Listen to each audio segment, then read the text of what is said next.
Hello everyone and welcome back to the Horror Hut. Before you drift off, it would be a nice idea if you could leave a comment to let me know where you are listening from. Please don't forget to give the video a like and subscribe to the channel. Right, let's get comfy and relaxed, and let's begin.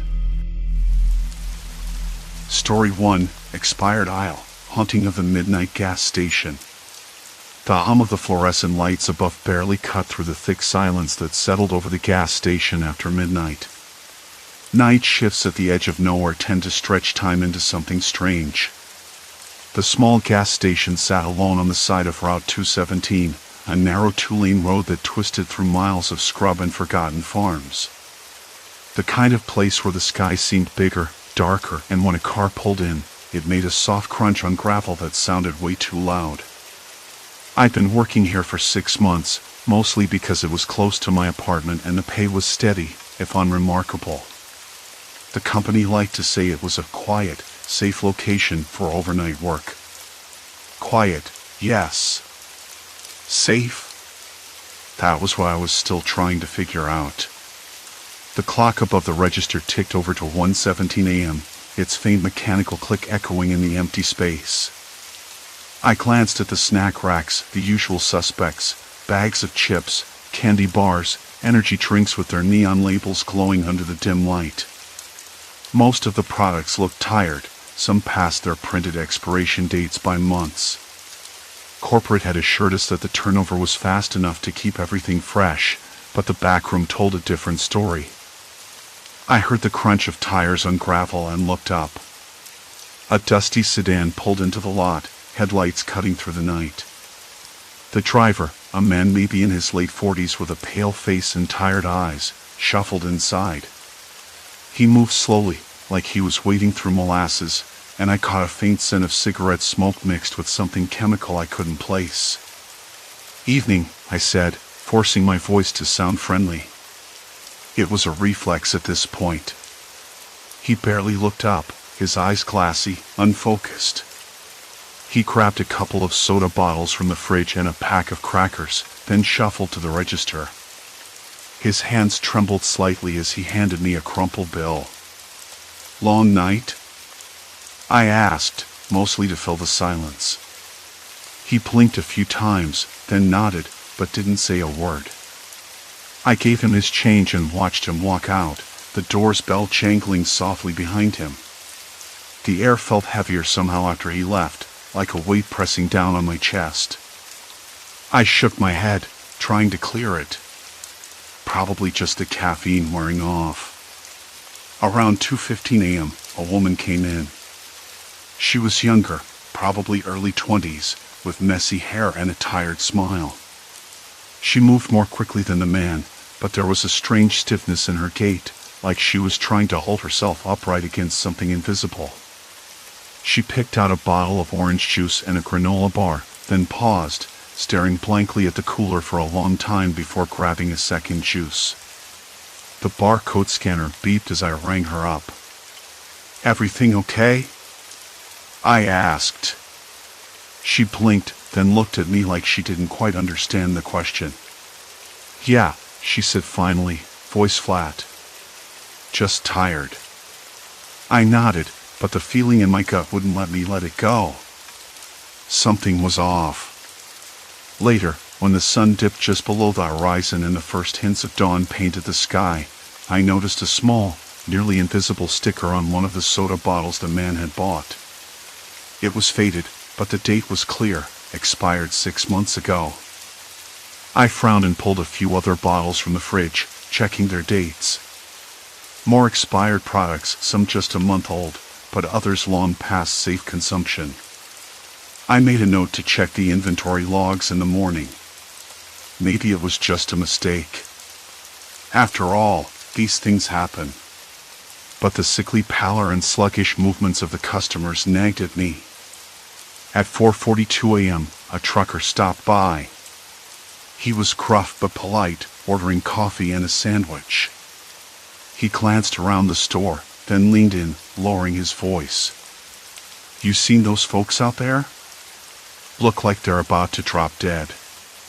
Real scary, I tell you," he said. I shrugged, not wanting to get drawn into paranoia. Could be the heat. It's been a dry spell lately. He shook his head. No. It's something else. Been hearing rumors. Folks getting sick after stopping here. They don't want it on the news, though. Too much money riding on this place. I smiled, but it felt forced. Sounds like small-town gossip. Maybe, he said, eyes sharp. But sometimes gossip's the only thing telling the truth. I didn't sleep much that morning. The stale coffee tasted bitter, and the buzzing of the overhead light made the room seem smaller, tighter. Outside, the wind picked up again, sweeping scraps of paper across the parking lot. The night had been uneventful, but that strange weight, the one that settled over my shoulders like a damp blanket, refused to lift. I kept thinking about those expired snacks, the pale man, the woman who couldn't focus. It was nothing concrete, just flickers of something wrong beneath the surface. What if I was imagining it? Or worse, what if I wasn't? The company's policy was clear: report any issues with products immediately, but don't jump to conclusions without proof. I was caught somewhere between a nagging suspicion and the dull ache of exhaustion. Maybe I was just tired. Maybe I was overthinking. Still, as I locked the door behind me and the first gray light of dawn crept over the horizon, I couldn't shake the feeling that the worst was yet to come. The next morning, I woke up still tangled in the threads of last night's oddness. I kept turning over the pale man's glazed eyes, the woman's vacant stare, the way their movements had been sluggish, off-kilter. None of it added up. Expired snacks shouldn't cause that kind of reaction, not instantly. The company's line echoed in my head: products are safe. Tested and sealed. No contamination. But I didn't buy it. Not anymore. I needed more than gut feelings. By mid-morning, the sky was awash of pale blue, and the wind had died down into a lazy breeze that made the leaves tap lightly against my window. I wasn't ready to go back to the station yet, not while the questions still hung like a storm cloud. Instead, I found myself at the small public library a few blocks away, fingers tracing the spines of dusty health journals and food safety manuals, hoping for a clue. The fluorescent lights buzzed faintly overhead, and the faint scent of old paper and lemon polish filled the air, cold and heavy with silence. There wasn't much about chemicals that could cause rapid disorientation after a quick snack, at least nothing obvious. But then I stumbled on a report about contamination in food packaging, how certain chemical compounds, if improperly stored or exposed to heat, could leach into products and cause neurological symptoms. Headaches, dizziness, confusion, nausea. The symptoms matched. I scribbled notes in the margin, the paper rough beneath my pen. A small, nagging part of me wondered if I was chasing shadows, reading too much into a few odd cases. But the more I read, the heavier the weight in my chest grew. Back at the gas station that afternoon, I decided to take a closer look at the shelves. The flickering overhead light buzzed intermittently, casting a sickly glow over rows of chips, candy bars, and drinks. My fingers traced the edges of the packaging, cold and smooth, but something else caught my eye: a faint, almost imperceptible film on some of the plastic wrappers, like a thin layer of dust but with a subtle chemical tang. I pulled out a bottle of soda, unopened but past its expiration date by weeks. The label was slightly warped, the ink faded in spots. I held it close and sniffed. There was a faint sourness beneath the usual sweetness, something off. I gulped, the dry air catching in my throat. That's when the bell jingled. Two young men shuffled in, their faces pale and eyes glazed. They moved slowly, as if caught in molasses, but smiled when they saw me. "Hey," one said, voice low and rough. "You got any of those energy drinks? The blue ones?" I grabbed a couple from the cooler, the cold cans sweating beneath my fingers. They paid quietly, barely meeting my eyes, then shuffled out the door. I watched them go, a knot tightening inside me. Minutes later, a low rumble came from the parking lot. They were back, leaning against the wall, clutching their cans but looking worse, sweat purling on their foreheads, faces slack. The taller one swayed. "Weird," he muttered, voice barely audible. I stepped outside, the sun dipping lower, casting long shadows. The air smelled faintly of exhaust and something chemical, sharp and sour. "You okay?" I asked, voice hesitant. The shorter guy blinked slowly, then shook his head, as if trying to clear fog from his mind. "Feels weird," he said, voice trembling. I wanted to say something reassuring but found no words. Instead, I went back inside and locked the door behind me. I spent the evening calling the company's safety hotline again, my voice strained but firm. "Look, I know the products are labeled expired, but customers are showing symptoms: dizziness, confusion, nausea right after purchase. It has to be something in the snacks or drinks." The line went silent for a long moment. Then a clipped voice: "All products undergo rigorous testing. Any adverse reactions are extremely rare and unrelated to contamination. Please refrain from spreading unverified claims." I bit my tongue. "I'm not spreading claims. I'm reporting what I'm seeing." "Understood. We'll send someone to inspect the inventory. Until then, continue monitoring and report any incidents through the standard channels." The standard channels. The same ones that bury concerns under layers of policy and paperwork. I hung up, feeling a cold spike of frustration. The company was a wall, and I was a pebble bouncing off it. But something else stirred beneath that frustration, a stubborn resolve. If they wouldn't listen, I have to find the proof myself. The night shift arrived with a somber gray sky, the kind that made the world feel muted, like someone had turned down the color. I took my place behind the counter, the familiar hum of the refrigerators a low, constant buzz in my ears.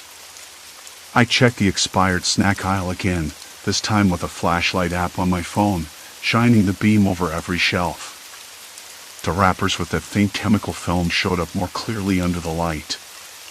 It clung to the corners, a subtle haze that made the plastic feel sticky to the touch.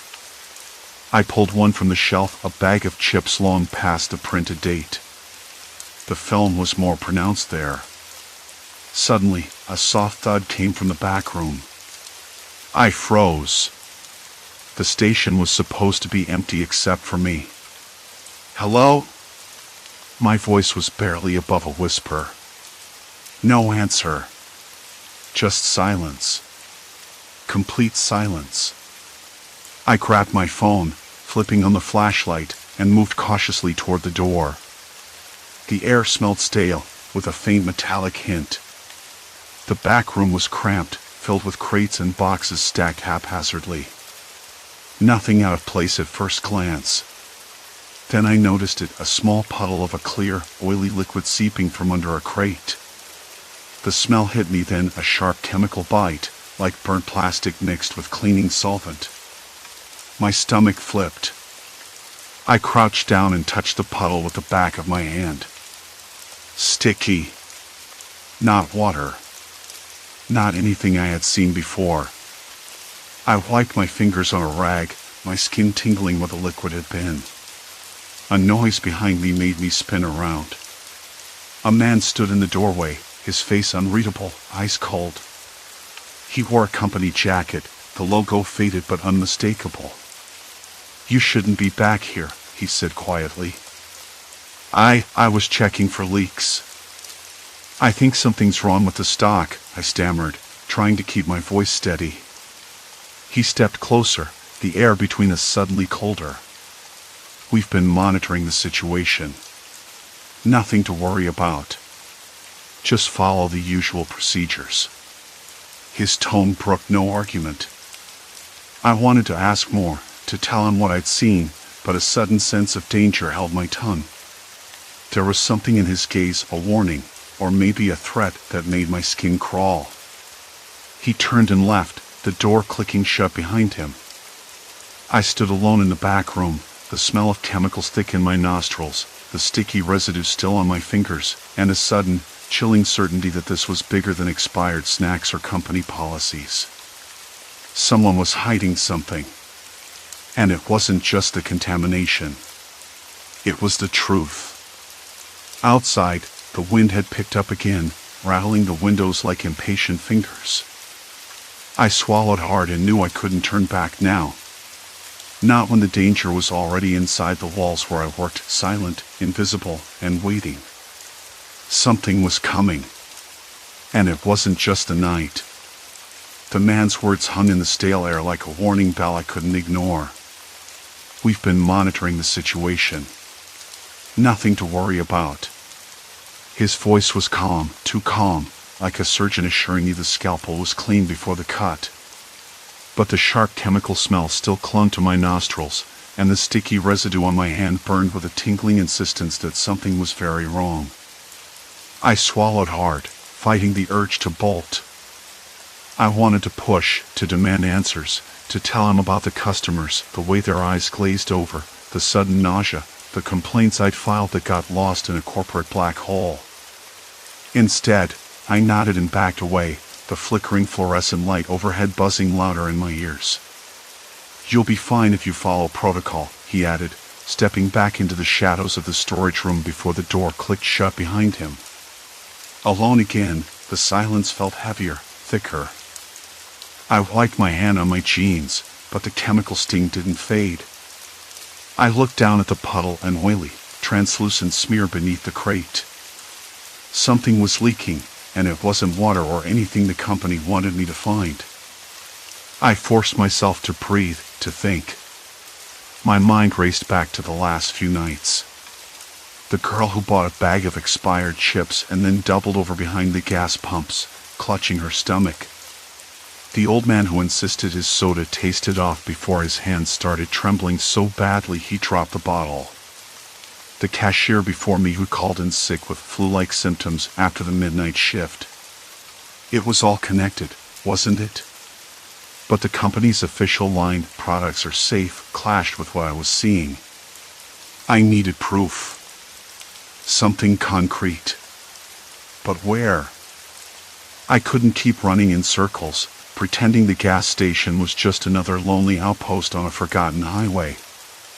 I was trapped under that flickering light with a secret that felt like it was eating away the walls around me, and worse, no one wanted to believe it existed. The next morning, I woke with a sour taste in my mouth, the chemical burn still throbbing faintly in my skin. I stared at the ceiling, the pale sunlight creeping through the blinds, feeling alien inside my cramped apartment. I thought about calling someone, anyone who might listen. Maybe the health department. Maybe the news. But even that felt dangerous, like shouting into a storm. Instead, I called Lisa. My only real friend in town. She worked here before, knew the rhythm of the place. Maybe she'd see what I couldn't. "Hey," she said, voice tired but warm, when I finally reached her. "Lisa, something's wrong with the stock. People are getting sick. I found this weird chemical leaking in the storage room." I tried to keep my voice steady, but it cracked. There was a long pause. Then, "Wait, chemical? Like what?" "I don't know. It smells like burnt plastic and cleaning stuff. But it's not cleaning stuff. It's leaking onto the crates." "God, that sounds awful," she said. "Are you okay? Did you tell your manager?" I tried. Some guy in a company jacket showed up last night. Told me to drop it, said they're monitoring the situation. But I don't think they are. I think they're hiding something. "Sounds like you're in deep," she said softly. "Maybe you should back off." I laughed bitterly.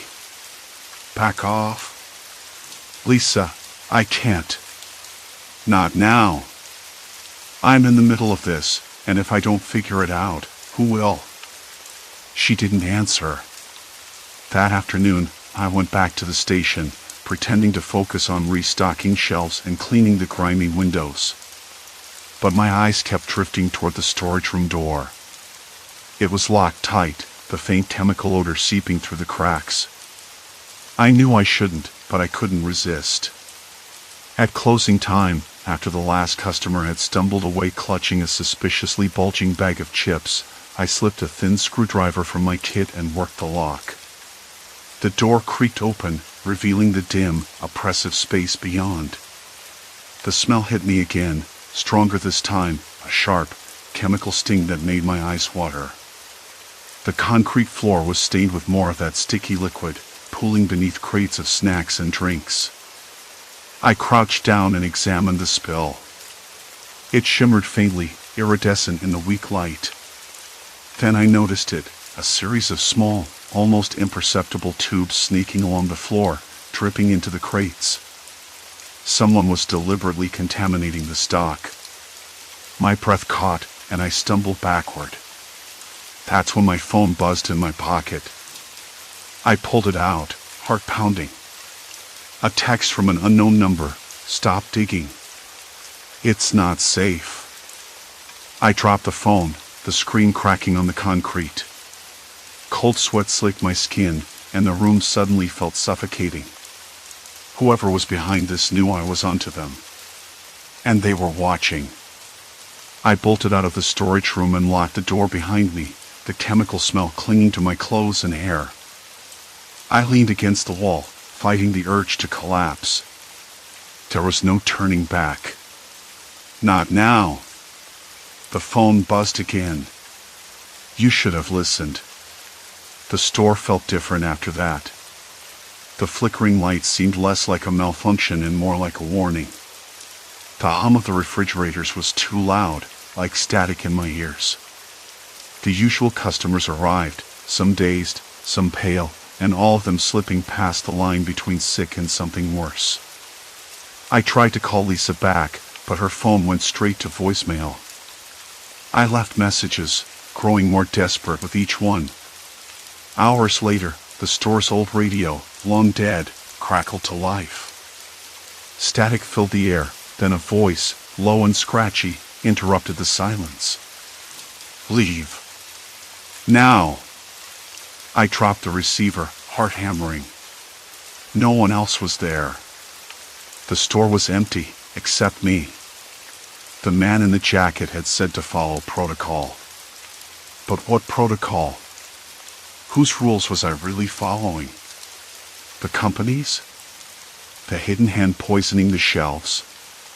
Or my own sense of right, which was screaming that this place was no longer safe? I knew the truth now. The contamination was deliberate, a hidden chemical leaching into the very products people trusted. And I was caught in the middle, a small, flickering light in a place where darkness was being manufactured. If I walked away, I'd never know what happened to the people who got sick. If I stayed, I risked becoming one of them. But there was no choice. The phone buzzed again. This time, a photo. A close-up of my name badge, lying on the floor behind the counter. Someone had been here while I was locked in the storage room. The message, "We're closer than you think." I swallowed hard, the taste of fear bitter and metallic in my mouth. The gas station was no longer just a job, not a place to pass the lonely hours of the night. It was a trap. A cage. And I was its prisoner. The flickering light overhead sputtered once, twice, then went out. Silence. Complete silence. The store was drowning in silence after the whisper over the radio. Leave. Now! The words reverberated through the stale air like a curse, settling over everything with a weight that made the flickering fluorescent light above hum louder, almost aggressively. My hand shook as I picked up the receiver, fingers slick with cold sweat, and I couldn't tell if it was the fear or sheer exhaustion making the world tilt slightly. I stood behind the counter, the worn linoleum floor cool and rough beneath my sneakers. The smell of stale coffee and burnt plastic lingered, mixing unpleasantly with the faint chemical tang that always seemed to hover near the snack aisles. I glanced at the rows of expired chips and sodas, the very products that had set this nightmare in motion. I wanted to rip the shelves down, smash every last packet, but the thought of what might be lurking beneath stopped me. Outside, the wind had picked up, rattling the thin glass windows. I pulled the collar of my jacket tighter, the chill crawling beneath my skin like a slow burn. The night felt endless, the shadows in the corners of the store stretching and twisting. I was alone, or so I thought. The thought of Lisa gnawed at me. Her silence was deafening. I'd left messages urgent, pleading, but nothing. Her phone had gone straight to voicemail every time. I wondered if she'd even gotten my last texts. Maybe she was already tangled up in this mess deeper than I imagined. Or maybe she was the one who didn't want me to dig any further. A soft thud echoed from the back storage room. My breath caught. I froze, ears straining. The store's old radio crackled again, static filling the air, cold and heavy with silence before a whisper, barely audible this time. Not safe. It was so faint I almost convinced myself I'd imagined it. I grabbed the flashlight from beneath the counter, the beam cutting through the dim-like item. The storage room door was cracked open, the faintest sliver of darkness beckoning. I swallowed hard, the dry rasp of my throat sounding too loud in the quiet. I forced myself forward. Inside, the air was colder, damp and stale. The faint smell of chemicals was stronger here, sharper. My eyes adjusted, scanning the crates of deliveries stacked haphazardly. Then I saw it, half hidden behind a stack of soda boxes, a small, unmarked container, its metal surface stained and corroded. I knelt down, heart hammering. I remembered the company's insistence that the products were safe. The reports they'd sent, all those carefully worded reassurances. Lies. This was the real source. I reached out, fingers trembling, and lifted the container. The label was faded, but I could just make out the words, industrial solvent, highly toxic. A cold wave of nausea hit me. How had this ended up here? Why was it even near the food? My mind raced, trying to piece it together. Was someone deliberately contaminating the stock? Was the company covering it up? The thought was suffocating. Footsteps. Soft, deliberate. Behind me. I spun around, flashlight beam catching the silhouette of a man stepping out from the shadows. His face was hidden beneath a hood, but I recognized the posture, the same man in the jacket from earlier. He didn't speak, just stood there, the silence pressing down between us. Why? My voice cracked. Why poison the customers? The company, I reported it. They said it's safe. He stepped closer, the cold light glinting off a badge clipped to his belt. They don't want this getting out, he said quietly. Not tonight. Not ever. I swallowed. The implications slammed into me like a freight train. This wasn't just a mistake. It was deliberate. A cover-up. And now I was in the middle of it. Who are you? I asked, the flashlight shaking in my hand. What do you want? He didn't answer. Instead, he reached into his jacket and pulled out a folded piece of paper, tossing it onto the floor between us. I bent down, heart pounding, and unfolded it. It was a photograph of me, taken from outside the store, blurry but unmistakable. Someone had been watching me. Leave, he said again, voice low and urgent. Before it's too late. I wanted to argue, to demand answers, but the weight of the moment crushed me. The danger was no longer just theoretical, it was here, breathing down my neck. And I wasn't sure I could outrun it. As he stepped back into the shadows, the radio crackled once more, louder this time, the voice clear and sharp. "Trust no one." The store lights flickered violently, plunging me into darkness for a heartbeat before buzzing back on.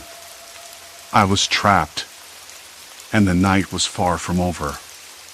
The night air was colder than usual when I stepped out behind the gas station, the wind cutting through my jacket like an item.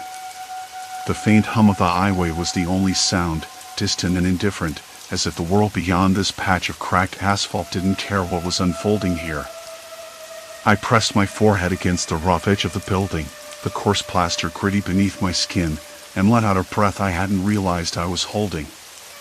It had been almost 2 weeks since I'd first noticed something was off, customers coming in dazed, sick, desperate, and the company's stonewalling tactics. Their assurances that everything was within safety guidelines felt like a slap in the face every time they came through the phone. I'd sent emails, made calls, even tried to talk to the local health department, but no one seemed willing to look beyond the surface. That was the problem. No one wanted to see. I thought about the snack shelves, the rows of expired chips and sodas I'd been instructed not to throw away. They were supposed to be harmless, just old inventory, but the truth was buried deeper, something invisible, toxic. Earlier that evening, Sarah had stopped by. She used to work the afternoon shift, but she'd quit last week after a fainting spell at her own place. She looked tired now, eyes glassy, her hand shaking as she clutched a water bottle. "I don't know what's in those drinks," she whispered, voice barely audible over the crackling radio behind the counter. "But I'm scared, Jake. It's not just me. It's the others too." I nodded, swallowing the lump in my throat. Sarah's story had been the final push I needed. I couldn't just stand by anymore.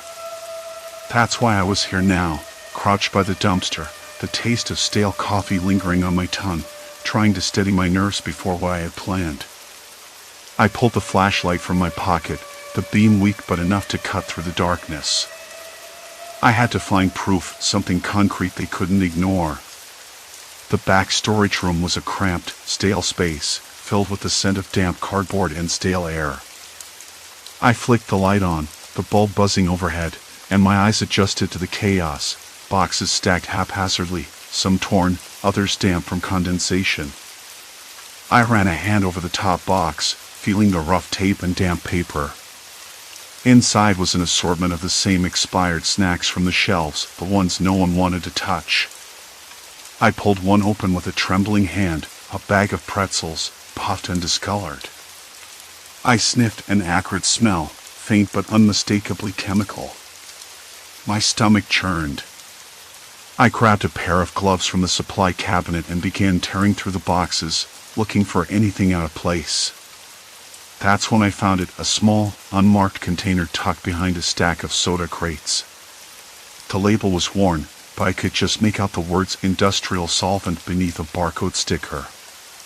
My breath hitched. How long had it been here? How many times had it leaked, contaminating the surrounding products?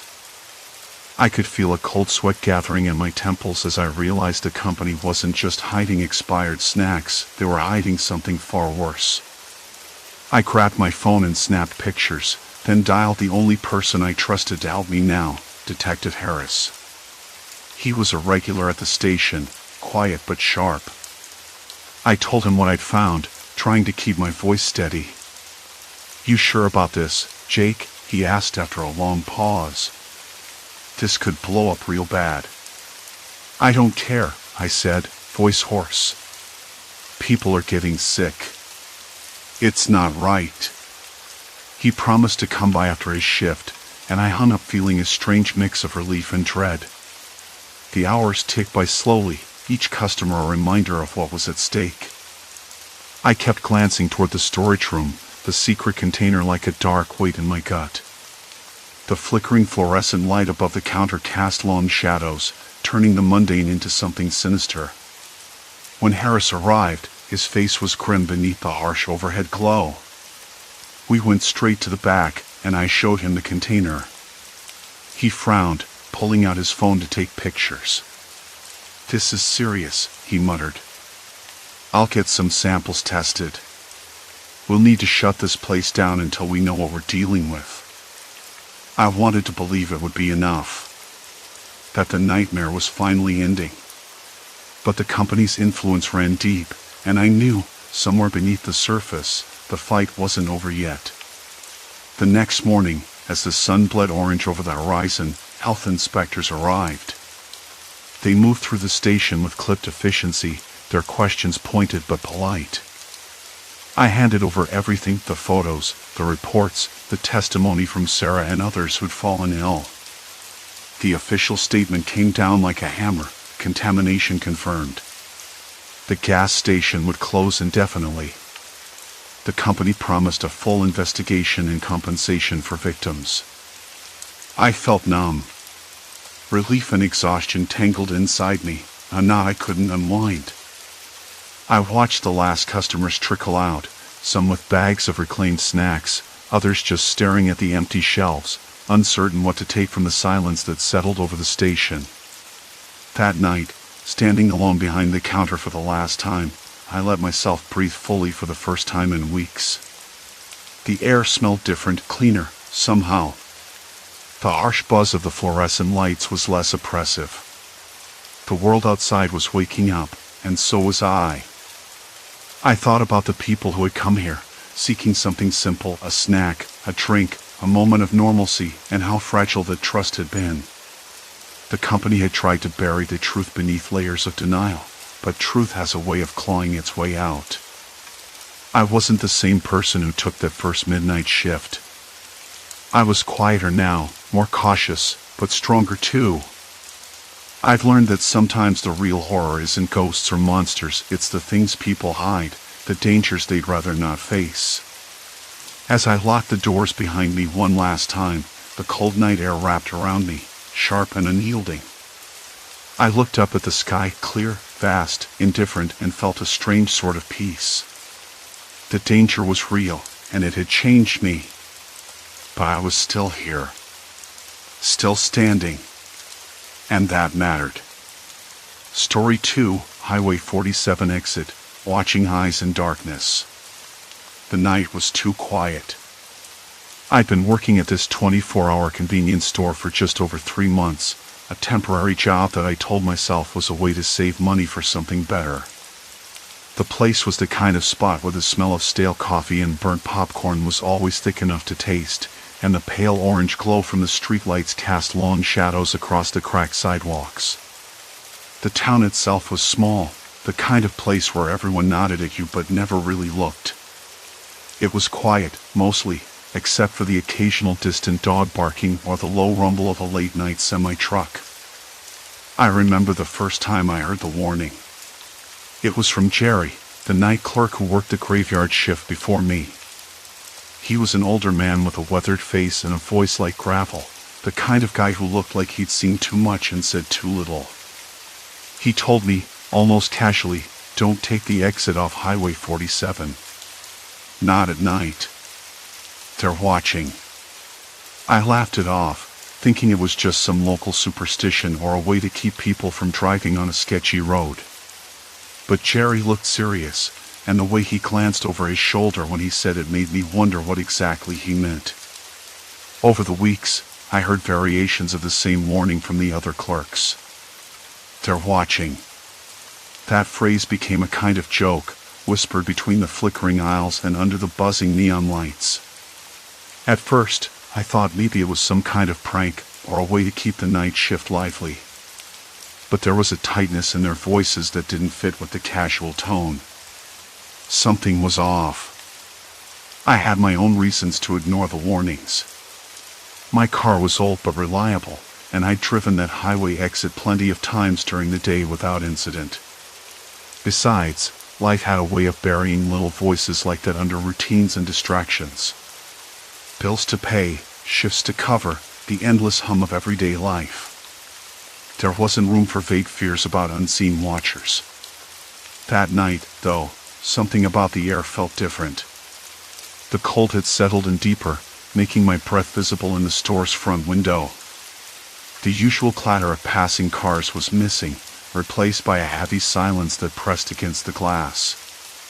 I poured myself a cup of coffee, the bitter warmth grounding me, but even the familiar taste couldn't shake the unease creeping up my spine. Then the phone rang. It was the kind of shrill, sudden ring that made me jump.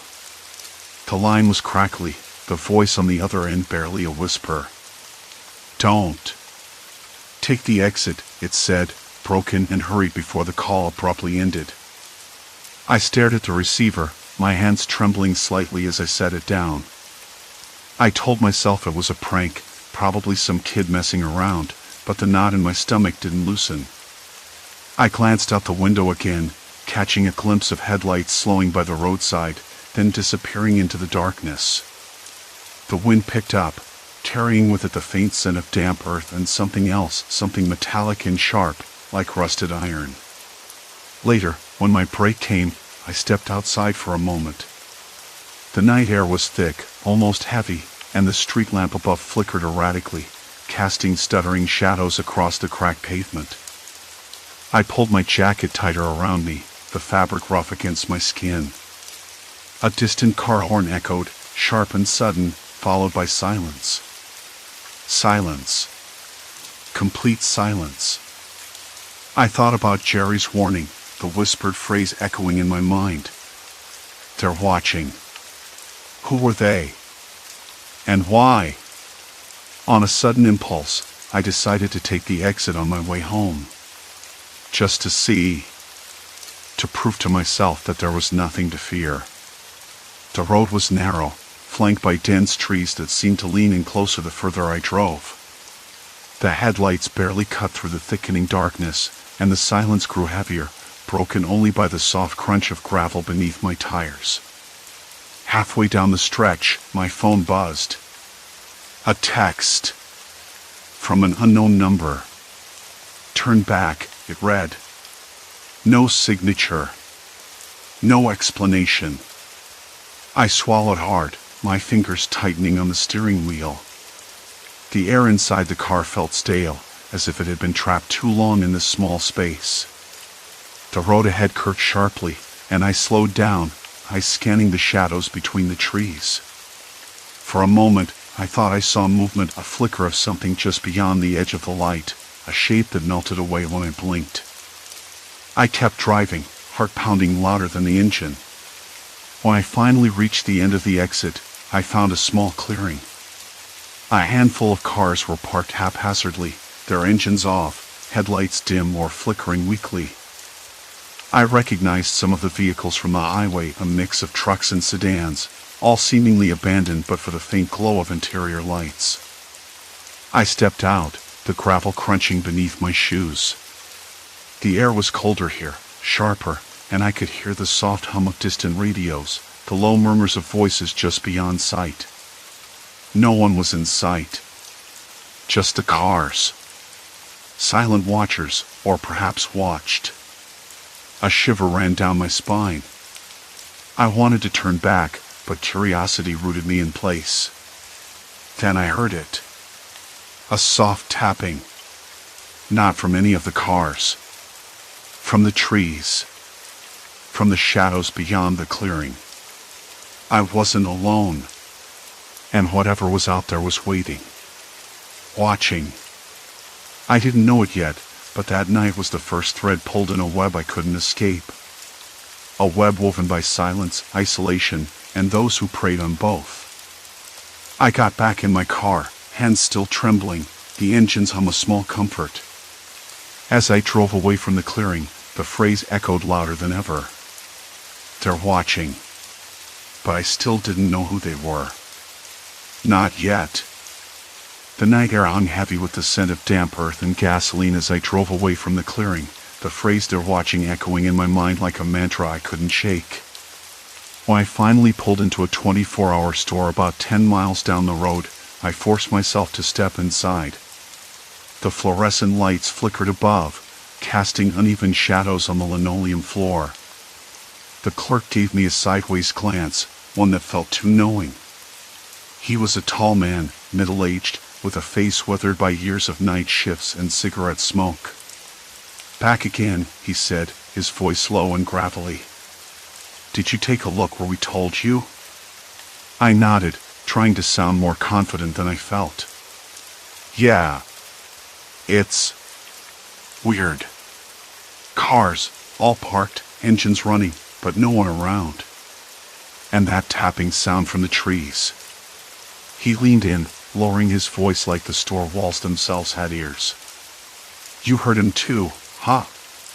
The tapping. They use it, signals, warnings. You don't want to hear that. Who? I asked, but he just shook his head. Not who. What?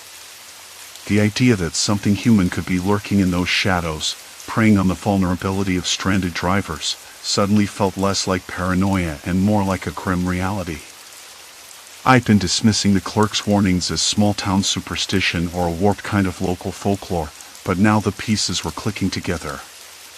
The people warning me weren't just spooked, they were protecting me. Or maybe themselves. I left the store with a flyer in my pocket, a faded map of the highway exits around the area, marked with tiny red circles and cryptic notes. The clerk had pressed it into my hand before I could ask too many questions. Study it. Know the exits. Some are safe. Some aren't. Back in my car, I stared at the map under the dim glow of the dashboard. The exit I'd explored was circled, with a scribbled note, avoid after dark. The others had similar markings. One was labeled silent trap, another no signal, and a third simply read they wait. The handwriting was shaky, as if the writer had been in a hurry, or scared. Sleep didn't come easy that night. My thoughts tangled with the images of those cars, their interiors glowing faintly in the darkness, empty but somehow alive. I imagined the people inside, or what was left of them. Were they all victims? Trapped by some cruel game, or worse, by something that thrived on silence and isolation? The next morning, I woke up with a stiff neck and a dry mouth. The sun was already high, but the chill in the air hadn't lifted. I brewed coffee in my tiny kitchen, the bitter aroma filling the cramped space, but the warmth didn't reach my bones. I couldn't stop thinking about the tapping, the empty cars, the clerk's cryptic warnings. I decided to go back. This time, I'd bring a notebook, maybe even a voice recorder. I needed proof, something concrete to piece together the puzzle. I wasn't sure what I'd find, but I had to know. Driving towards the exit again, I felt the weight of the flyer in my jacket pocket. The highway stretched out, endless and indifferent. The wind whispered through the cracked windows, carrying the scent of pine and something metallic oil, maybe rust. I pulled off at the same exit, the air suddenly colder, sharper, like an item sliding just beneath the skin. The clearing was there, just as I remembered it. The cars were lined up, engines idling, their windows fogged with condensation. But this time, I noticed something new, small objects taped to the inside of some windshields. Paper notes, hastily scrawled in pen, fluttering in the breeze. I stepped closer, heart hammering. One read, help me. They won't let me leave. Another, if you find this, don't stop. Keep moving. I felt a chill that had nothing to do with the cold. The notes were desperate, raw. Whoever left them had been trapped here, just like I feared. I crouched down, running a finger over the glass of a nearby car. The surface was slick, cold, and the faint smell of cigarette smoke lingered inside. The radio crackled softly, static broken by faint voices speaking in hushed tones. I pressed my ear to the glass, straining to catch words. Don't trust anyone. Away from the trees. Watch the silence. The voice was fractured, distant, but unmistakably human. I pulled back, heart racing. The tapping returned, soft, rhythmic. This time, it was closer, coming from the edge of the clearing. I scanned the shadows, the trees standing like dark sentinels. Movement flickered between the trunks, barely perceptible. Someone or something was out there. My breath hitched. I wanted to call out, to demand answers, but my voice caught in my throat. The tapping continued, patient and deliberate, like a warning or a challenge. I remembered the flyer's markings. One exit was labeled Silent Trap. Could this be it? Was I standing in the center of some twisted snare? I backed away slowly, but the tapping seemed to follow, echoing in the stillness. The hairs on my arms prickled, sweat cooling on my skin despite the chill. When I reached my car, I slammed the door shut, the lock clicking with finality. The engine roared to life, breaking the oppressive quiet. As I drove away, I caught a glimpse in the rearview mirror, a figure standing at the tree line, motionless, watching. I blinked, and it was gone. That night, I didn't sleep. Instead, I pored over the flyer again, tracing the marked exits with trembling fingers.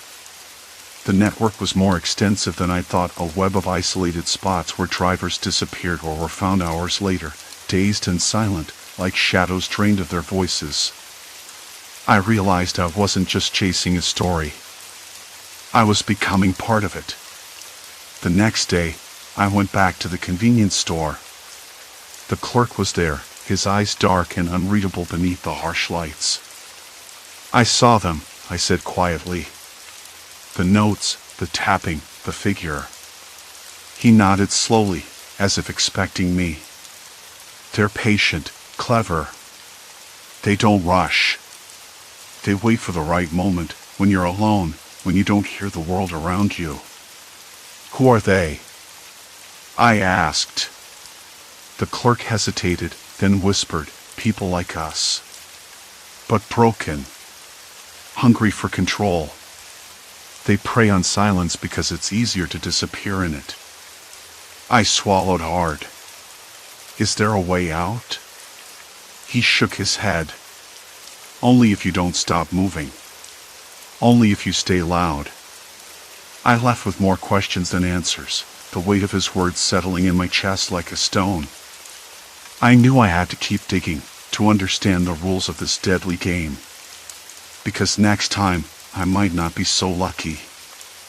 The fluorescent lights buzzed overhead, casting a harsh, unforgiving glow on the linoleum floor as I stood outside the convenience store, the night thick around me. I should have walked away. I should have told myself it was all paranoia, some twisted urban myth spun out of boredom and loneliness. But something in the way the clerk's eyes never flickered, never wavered, told me this was real. And real meant danger. So I did the only thing I could. I went back to that cursed highway exit. The road was slick from a sudden drizzle that had started minutes before I arrived, the wet pavement reflecting the dull glow of distant street lamps. The exit ramp curled like a slow-moving snake off the interstate, disappearing into a dark thicket of trees. I parked the car at the edge, engine idling, the sound of rain tapping against the windshield like nervous fingers. The silence felt absolute, as if sound itself had been swallowed whole. I stepped out, boots crunching on gravel, the cold biting through the thin jacket I'd grabbed in a rush. The damp air smelled like moss and something else, something fouler, stale. I glanced behind me, the convenience store's neon sign flickering weakly through the rain, a beacon of false safety. I told myself I wasn't crazy. I was just going to look. Just once. The first thing I noticed was the cars, parked, abandoned, their windows fogged and dark. A dozen or more, clustered in odd, uneven groups beneath the trees like forgotten relics. It was a strange kind of stillness, not like a normal roadside rest area. These weren't cars that had broken down. They looked trapped. Their owners nowhere in sight, and no obvious signs of struggle. I walked closer, the gravel crunching underfoot, heart thudding in a rhythm that felt too loud. The smell of damp upholstery and rotting leaves filled the air. Inside one car, I saw a thin layer of dust on the dashboard, A half-empty bottle of water tipped over, sticky with condensation. In another, a pair of shoes lay on the floor, scuffed and worn, as if someone had slipped out in a hurry. Then I heard it. A faint tapping. Not far off. Something rhythmic, deliberate, but distant, like Morse code whispered across the night. I froze. Tapping, I whispered. My breath fogged the cold glass of the windshield. The sound stopped. I told myself it was nothing. Maybe a branch hitting a window. Maybe a loose shutter from the store. But the tapping came again, soft, insistent, deliberate. I looked around, heart hammering hard enough to almost drown out the rain. From between the trees, a figure stepped forward, then disappeared as quickly as it had come. The shadow moved too smoothly, too carefully, like it was watching me, measuring me. I swallowed the lump in my throat and called out, voice cracking despite my efforts to stay steady. Hey! Is anyone there? Silence. Complete silence. I scanned the perimeter, the rain now falling harder, cold droplets pricking my skin. Then I saw them eyes. Flickers of reflected light, low and scattered, moving cautiously between the trees. Not animals, too still, too knowing. I couldn't make out faces, just pinpricks of light in the darkness. A voice came then, low and hoarse, from somewhere behind a parked sedan. You shouldn't be here. My head snapped toward the sound. A man stepped out, his clothes rumpled, face pale under the streetlight. His eyes were wide and wild, but there was something else there, desperation, maybe, or fear. Who are you? I asked, stepping back carefully. He shook his head, voice barely a whisper. They watch. Always watch. They wait for the silence, for the quiet moments when you think you're alone. Then they come. Who? The question felt stupid. I already knew it wasn't ghosts or monsters. People, he said bitterly. Broken people. They use the highway exit like a trap. They find drivers who stop, someone vulnerable, and then they isolate you. Cut off your options. You don't even hear them approach. You just disappear. I wanted to laugh, to tell him he was imagining things, but his eyes held too much truth. I felt my hands trembling again, the chill spreading through my fingers. Why? What do they want? He looked away, I starting nervously. Control. Power. To remind you you're not safe. It's not about money or belongings. It's about fear. Silence makes you invisible. But they're watching. Always watching. The tapping started again, louder this time. We both turned toward the sound. It was coming from a black sedan parked a few feet away, rain dripping steadily from the side mirror. The man took a step toward the car, but I grabbed his arm. Wait. He looked at me, the fear now fully exposed beneath his wild eyes. You're already caught in it. Once you come here, there's no going back. No escape. A sudden noise, metal scraping against metal, made us both jump. From behind a cluster of trees, another figure emerged, slower this time, hands raised, face obscured under a hoodie. The man cursed under his breath and pulled me back toward my car. Run, he hissed. Don't stop. Don't look back. But I couldn't move. I was rooted there, watching the figure step closer, the tapping growing frantic and erratic, like a heartbeat gone wrong. I remembered the clerk's warning again, only if you stay loud. I tried to shout, but my voice stuck in my throat, dry and useless. The stranger beside me cursed again and yanked me toward the car. We jumped inside, slammed the door shut, and the engine roared to life. The rain hammered the roof like a warning drum.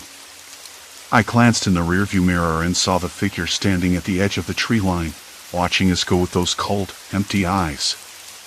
As I pulled away from the exit ramp, the man beside me exhaled sharply, the tension in his shoulders easing just a fraction.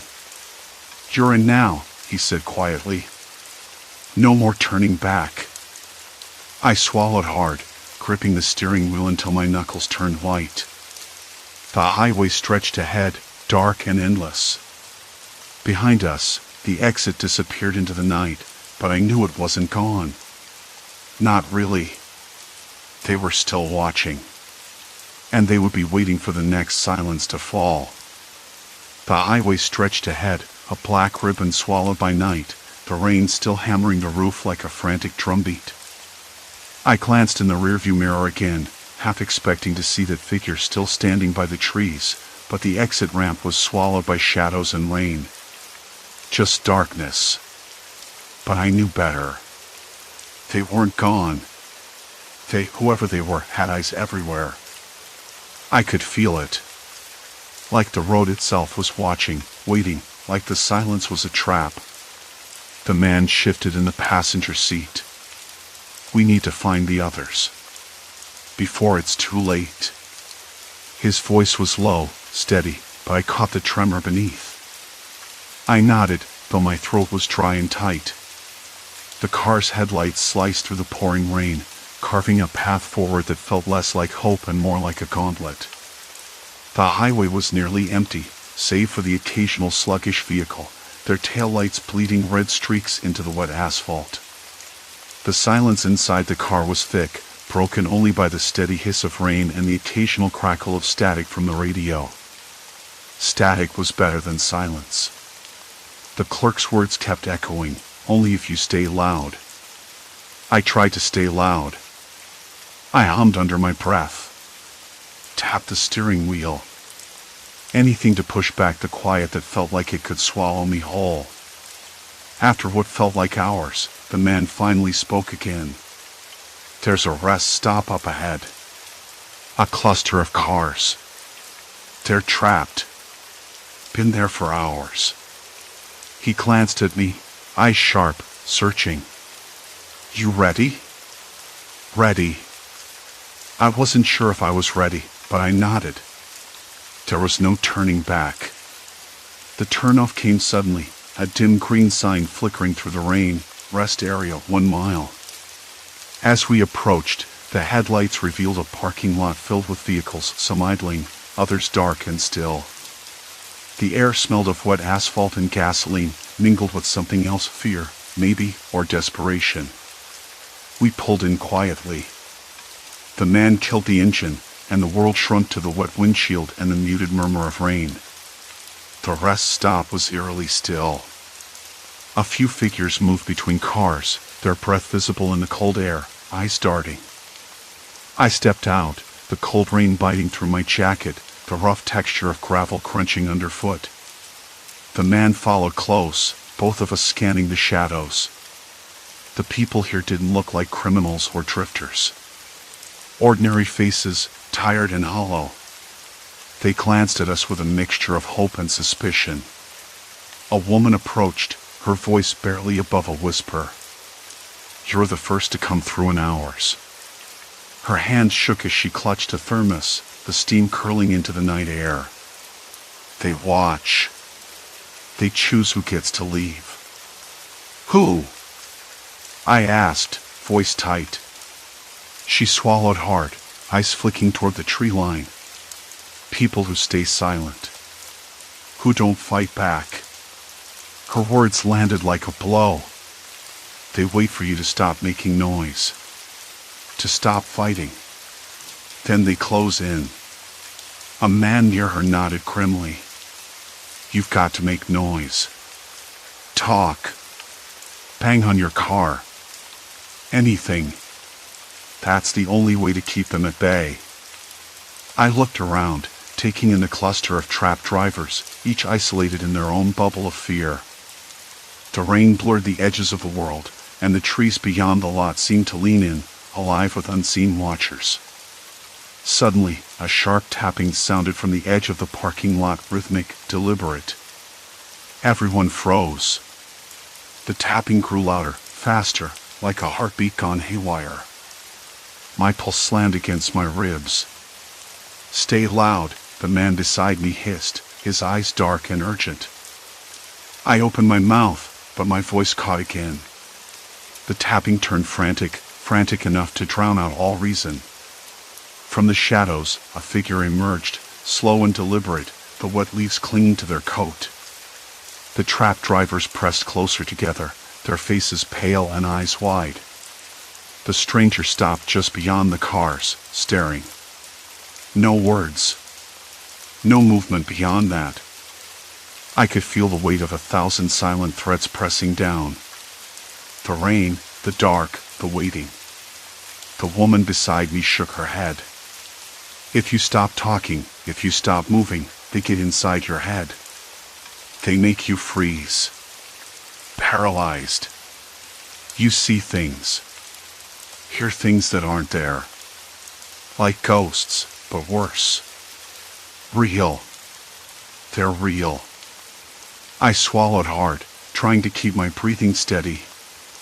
The tapping slowed, then stopped. Silence. Complete silence. A driver 2 cars away suddenly shouted, breaking the spell. The figure flinched, then retreated into the trees. "See," the man said, his voice shaking.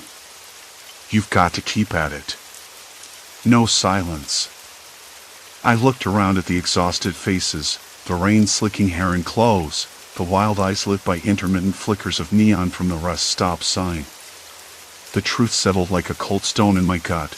This was a trap, a web of fear and control spun by unseen predators who thrived on silence and isolation.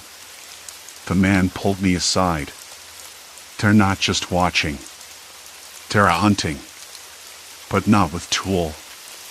They use your mind, your fear. You freeze. You're theirs." I nodded, though the meaning sank slowly.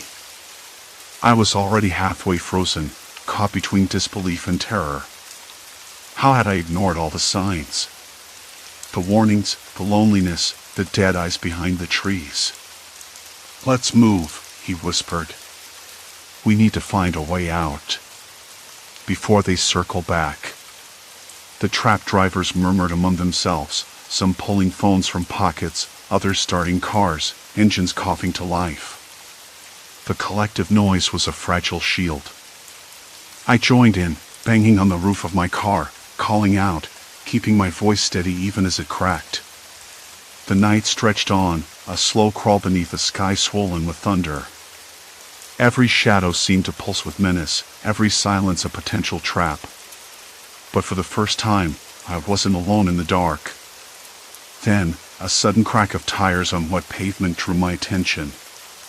A car sped toward the lot, headlights slicing through the rain. Everyone froze, the noise dying instantly.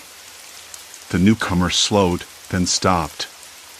The door opened, footsteps splashing through puddles. A woman's voice called out, sharp and urgent. "Is it safe? Can I stay?" The man beside me shook his head. "No. Not safe. Not yet." Her eyes met mine. Hope and fear tangled in the rain-soaked air between us. I wanted to say something, to warn her, to tell her exactly what we'd learned.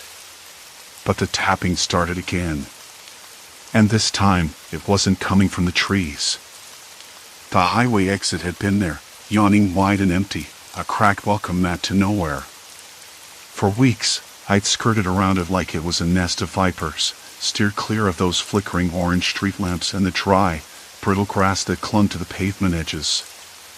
But the warnings, the hushed voices at the convenience store, the way the clerk's eyes darted nervously when the exit came up in conversation, gnawed at me until I could no longer pretend it was just the product of rural superstition or lonely minds. One night, I decided to drive down that twisted stretch.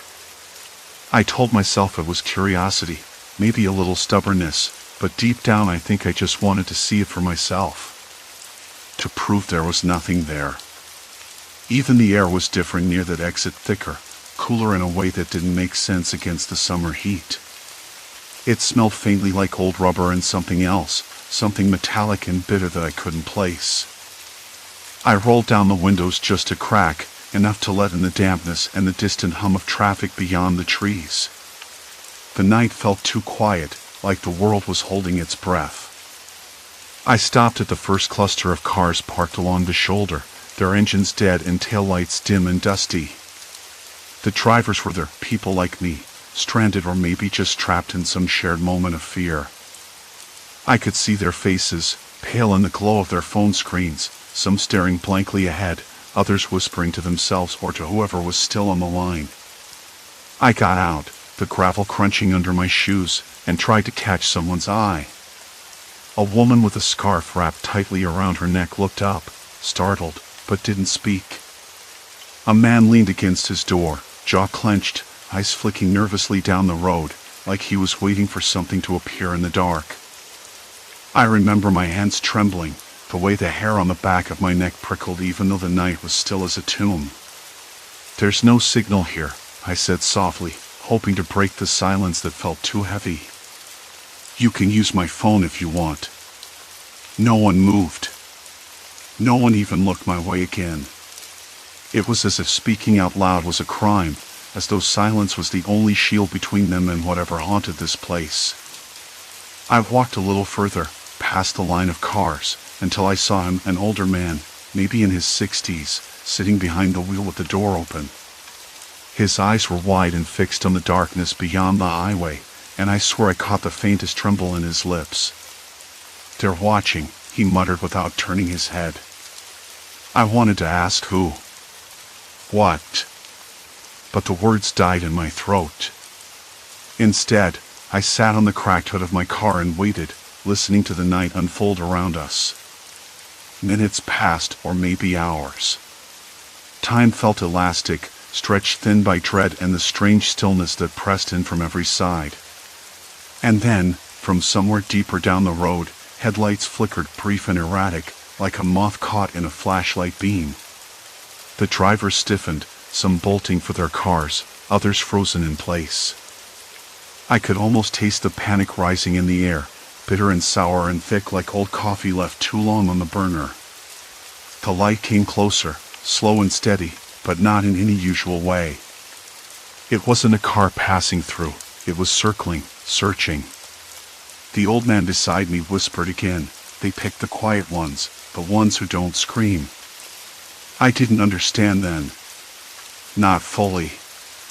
But later, after the lights disappeared, after the dark swallowed the exit hole, I pieced it together. This wasn't about ghosts or curses. It was about people preying on fear itself, turning silence into a trap. The next morning, the highway looked normal again. The exit sign swung lazily in the breeze. The grass was just grass, nothing more. But I knew better. One by one, the stranded drivers began to vanish. Not all at once, like some grand spectacle, but quietly, as if they'd melted into the night itself. No calls for help. No desperate notes left behind. Just empty cars and the lingering scent of that metallic bitterness. I stayed away for a while after that.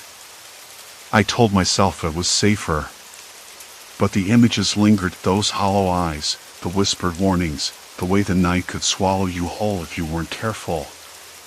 Eventually, I went back to the convenience store. The clerks looked at me differently now, not with suspicion but something like relief. They didn't say much, just nodded when I mentioned the exit.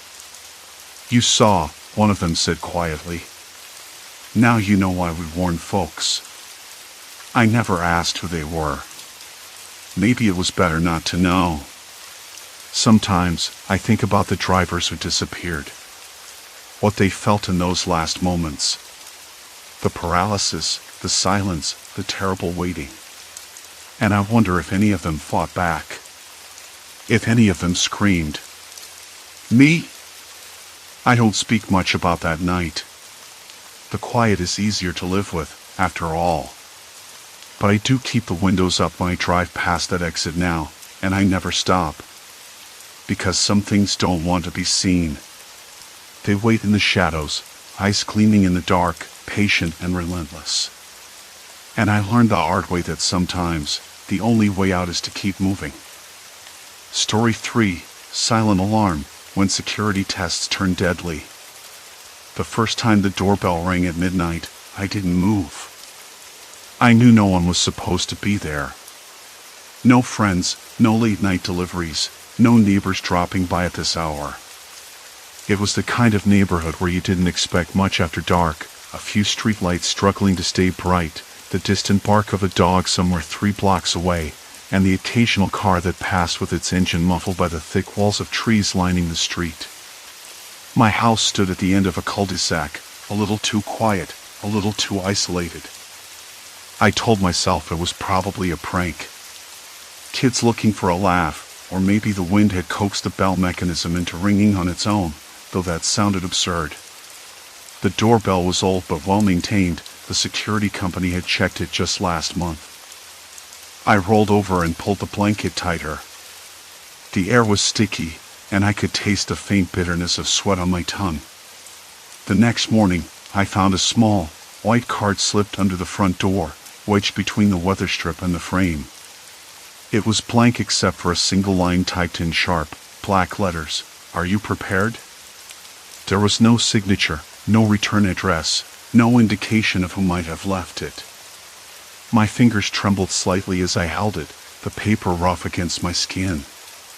That card sat on the kitchen counter for hours while I tried to focus on my coffee, the bitter, dark roast burning my throat as I stared out the window at the quiet street. I told myself I was being ridiculous. The card was probably some marketing stunt from the new home security company I'd recently switched to, Safeguard Solutions.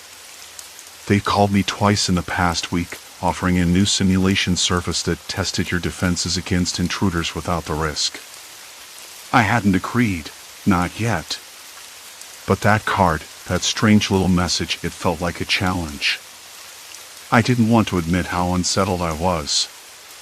After all, I'd lived alone in this house for almost 3 years, and nothing remotely like this had ever happened. The usual noises, creaks, the occasional thump of a stray branch hitting the roof were familiar. Normal. This was different. Later that day, I called Safeguard. The receptionist was polite but vague when I asked about any new services. "We do offer simulations, yes," she said, voice clipped and businesslike, but only with prior consent and scheduling. "If you're interested, I can connect you with your account manager." I hesitated. "No, thanks. Just wanted to check if anyone had left something for me." She said no records of anything like that. The line went dead a few seconds later, as if she'd been rushed off to another call. That night, I double-checked every lock, every window latch. The house smelled faintly of dust and something else, maybe the dampness left from the last rain. I ran my fingers along the rough plaster of the living room wall, the texture uneven under my touch. The ceiling fan stirred the air lazily, blades creaking as they turned. I tried to read, but my eyes kept darting to the front door, where the chain lock glittered faintly in the dim light. Outside, a distant siren wailed, then faded. I wanted to convince myself I was just tired, perhaps imagining things. But when I finally drifted off, the image of that stark card, "Are you prepared?" hovered behind my eyelids, burning like a question that wouldn't let me rest. I woke to the sound of my phone vibrating on the bedside table. A text message from Safeguard Solutions. "Your simulation is scheduled for tonight. Be ready." No explanation, no opt-out option. I stared at the screen, hearing the blood thud in my ears. My hand shook as I locked the phone and tossed it across the bed. What kind of test was this? No one had asked me if I wanted to participate. No one had given me any warning. The whole idea, which had once seemed like a clever marketing gimmick, now felt like a trap. I spent the day glancing nervously at every shadow, every reflection in the windows. The mail slot rattled when a flyer slid through, but I flinched anyway. The neighborhood was calm, the usual midweek rhythm of lawn mowers and distant lawn chairs scraping on pavement. Yet inside, a slow, creeping dread filled the corners of the room, with its faint smell of dust and decays. I tried to call Safeguard again, but the number went straight to voicemail. I left a message, my voice tight and uneven. No call back. As dusk fell, the house darkened early beneath thick clouds that smelled of rain and something metallic, like old pennies. The porch light sputtered to life, buzzing softly. The wooden floorboards creaked under my feet as I paced, the rough grain familiar but somehow less comforting now. Then, the doorbell rang. Not once, but 3 times in quick succession. I froze. The sound was too deliberate, too rhythmic to be the wind. My breath caught somewhere in my chest.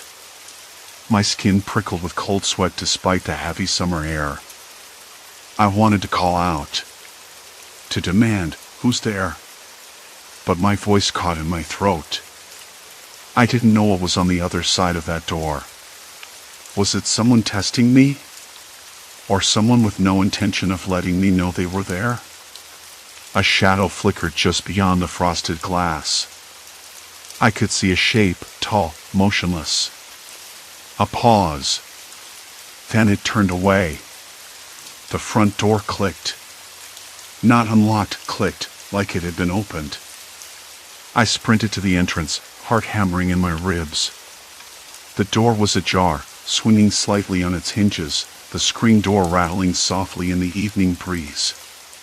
The scent of freshly cut grass mixed oddly with something else, clean, antiseptic, like the smell of new plastic. I stepped inside, eyes scanning the darkened hallway, every muscle tense. The house was empty. No footprints, no signs of forced entry, nothing disturbed except the door. I locked it again. Twice. My hands were shaking as I leaned against the wall, the rough plaster pressing into my palms. I wanted to laugh, to tell myself it was all a mistake. But I couldn't shake the feeling that someone had been inside, watching. Safeguard's little game was no longer a joke. And I wasn't prepared. Not even close. The door was locked again, double-checked, but my pulse didn't slow. I sat down on the worn floorboards, the cold seeping through my jeans. The house felt different now, smaller, somehow. The familiar creaks and groans of settling timber sounded sharper, less like a comforting background noise and more like whispers. I kept glancing at the front window, half expecting to see the tall figure again, frozen like a statue just beyond the frosted glass. But there was nothing. Only the garden, a smudge of darkness under the street lamp, and the occasional distant bark of a dog. I didn't sleep that night. I tried to convince myself I was overreacting. Safeguard's new simulation service was supposed to be harmless, a way to test your home's defenses by having actors break in unannounced. The idea was to catch you off guard, see how you respond. But it felt like the line had been crossed somewhere between test and violation. And I was left wondering if it was even safe to consider the whole thing a simulation. Morning brought no relief. The sunlight cast long shadows through the kitchen window, but it didn't make the house feel any less empty. I brewed coffee, the bitter taste sharp on my tongue, and scrolled through my phone. No new messages from Safeguard. No alerts. Just a generic "thank you for participating" email sent hours before, which now felt like a cruel joke. I glanced again at the front door, then at the lock. It looked fine, but how could I trust it? The thought made my fingers twitch. I needed answers. Not just for peace of mind, but because something about all this had started to gnaw at me. I decided to call Safeguard directly. The number was on their website, easy to find, but harder to dial with a steady hand. The voice on the other end was calm, too calm. "Good morning, this is Elena at Safeguard. How can I assist you today?" My throat tightened. "Hi, Elena. I'm calling because, well, someone broke into my house last night. I think it was part of the simulation, but the door was unlocked or maybe opened and I never got any warning. Is that supposed to happen? There was a brief pause. I'm sorry to hear you feel unsafe. Our protocol requires that all participants receive a notification before the simulation begins. Did you check your email or text messages? I did. Nothing came through after the initial confirmation. And the door, I locked it myself. Twice. But it was ajar when I got home. Let me pull up your file. One moment, please. The line hummed softly. I tapped my foot against the floor, feeling the uneven grain beneath my sneaker. The kitchen was silent except for the faint drip from the faucet. Water pooled in the sink, cold and still. Elena? I said, voice sharper now. She returned after a few seconds. I see here that your simulation was scheduled for last night between 10 p.m. and midnight. Our actors are trained to avoid causing distress. Did you notice anyone inside the house? Any signs they left behind? No, I said, but the front door was open. The screen rattled in the breeze. I smelled something like new plastic mixed with fresh cut grass. It was odd. That is unusual, she admitted. I'm going to escalate this to our security team. In the meantime, I recommend you avoid interacting with the system until we can verify everything is secure. I thanked her, hung up, and sat back against the counter. The kitchen clock ticked loudly. My mind replayed the previous night's events, from the shadow beyond the glass to the unexpected click of the door. Something wasn't right. I pulled open the front door again, stepping onto the porch. The air was cooler now, carrying the faint scent of rain that hadn't yet fallen. I ran a handle on the door frame, feeling for splinters or scratches. There was a faint groove near the lock, too even to be accidental. Like a tool had been used, but not in a way that left obvious damage. I took a mental inventory of everything I'd noticed so far. The smell. The open door. The silence. The absence of any footprints or disturbances. The way the actors were supposed to announce themselves somehow didn't match the reality I'd experienced. I knew it was supposed to be a simulation, but the discomfort was real enough. There was a knock at the side window. Sharp, deliberate. My heart leapt. I spun toward the sound, breath catching in my throat. It was just a branch brushing against the glass, stirred by the breeze. Still, I could feel the tension building, like a storm gathering on the horizon. I decided to check the security footage, hoping the system had captured something. The app was slow to load, the video choppy and grainy. There was a moment around 11:15 p.m. when the front door appeared to shift, a shadow moving just beyond the threshold. The image blurred, but it was unmistakable. Someone had come inside. I rewound and watched again. The figure paused, then turned away from the camera. No face. No identifying features. Just a presence, silent and unnerving. My hands trembled as I shut the laptop. I wasn't sure whether to call the police or safeguard again. The company's promise of safety felt like a thin veil, easily torn. And beneath it was something far messier, an invasion not just of my home, but of my sense of security. Later that afternoon, my neighbor, Mrs. Calder, stopped by. She was an older woman with sharp eyes and a habit of knitting no matter the conversation. "You look like you've seen a ghost," she said, her voice low and steady. "Not a ghost," I replied, forcing a smile. "Just feeling a little unsettled." She nodded knowingly. "There's been talk in the neighborhood. More break-ins, but nothing reported. People don't want to bother the police over nothing. Sound familiar?" It does, I said, watching her fingers loop yarn over needles. I'm part of a security simulation, but something went wrong last night. I think someone actually got inside. Mrs. Calder's eyes narrowed. That's no simulation. That's real. Her words hung between us like a warning. I wanted to ask more, but she shook her head. Be careful. These days, the line between safe and unsafe is thinner than we think. When she left, I locked the door again and pulled the curtains tight. The afternoon sun was bright, but the house felt darker than before.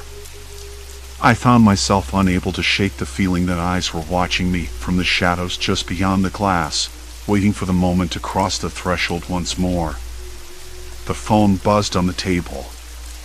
A message from an unknown number. We're not done yet. My breath caught. I stared at the screen, fingers frozen. The simulation hadn't ended. Not by a long shot. The message sat on the screen like a pulse, steady and alarming. I dropped the phone onto the table.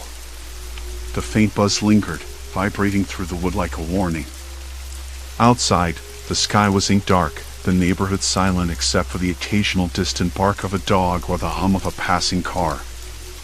I kept the curtains drawn tight, but the shadows didn't seem to care. They pressed against the glass, waiting. I knew then that there was no turning back. This wasn't a game I could quit or a prank to shrug off.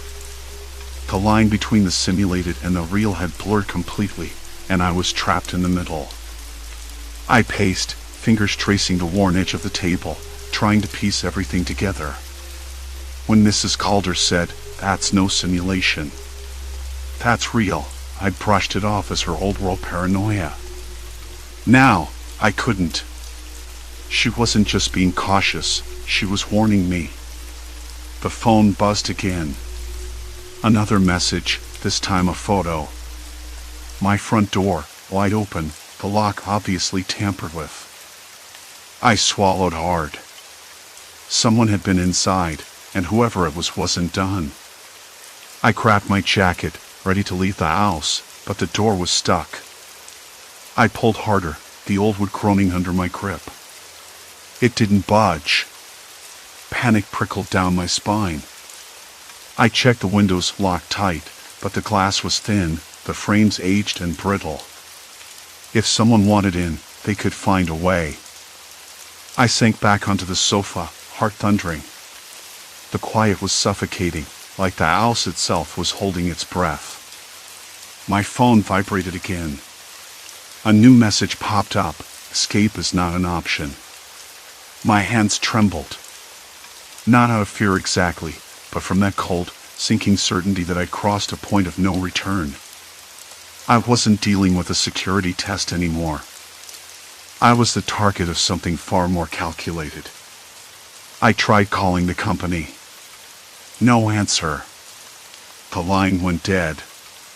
Then, a recorded message. "Thank you for participating in our enhanced security simulation. Your experience will begin shortly."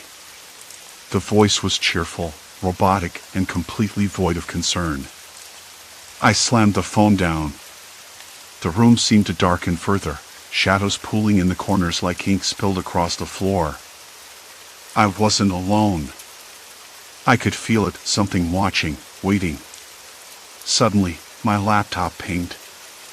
An email from an address I didn't recognize, subject line, "Rules of Engagement."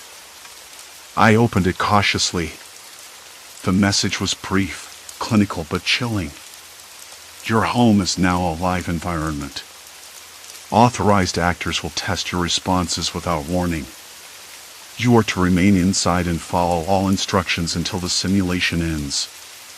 Any attempt to leave the premises will trigger lockdown protocols. Thank you for your cooperation. Lockdown protocols. The words echoed in my ears. The house was a cage. I sank into the chair, the cold plastic biting into my palms. The realization hit me like a wave. This wasn't just a simulation to test security systems. It was an experiment. A psychological maze designed to trap me, to see how far I'd go before breaking. Then, a noise, soft, deliberate, at the back door. Footsteps, slow and measured. My breath caught.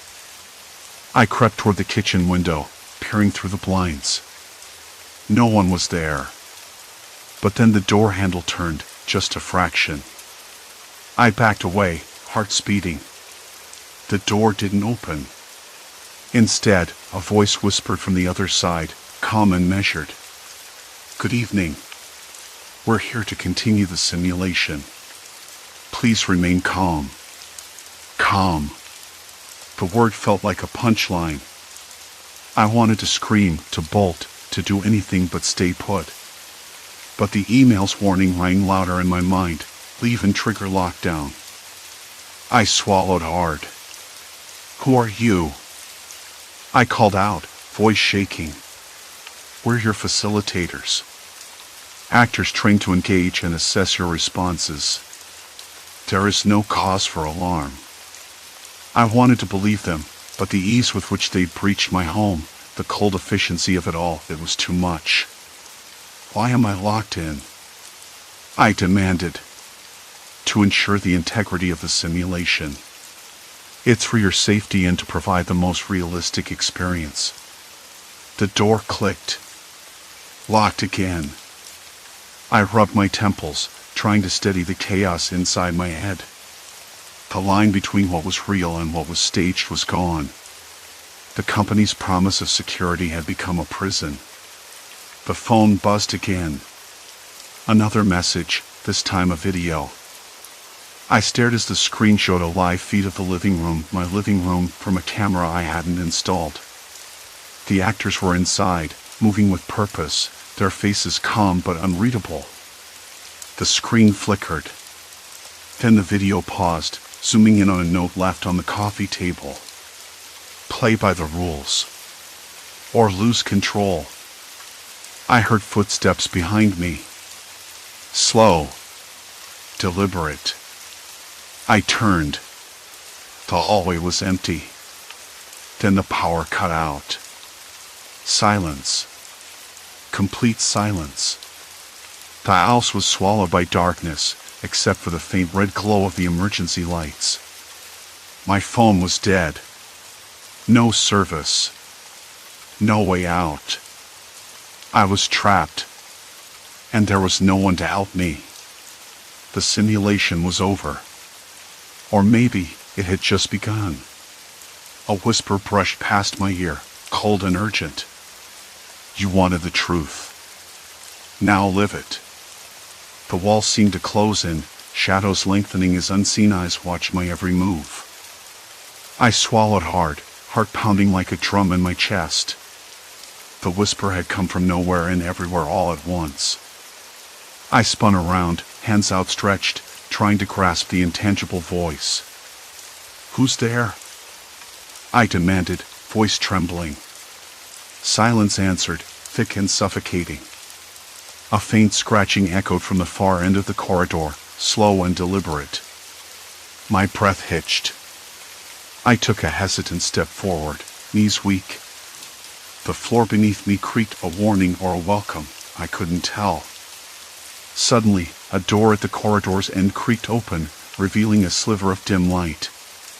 Shadows flickered inside, darting like restless phantoms. Against every rational thought, I moved toward it, drawn by a force I didn't understand. Inside, a room cluttered with flickering monitors and tangled wires.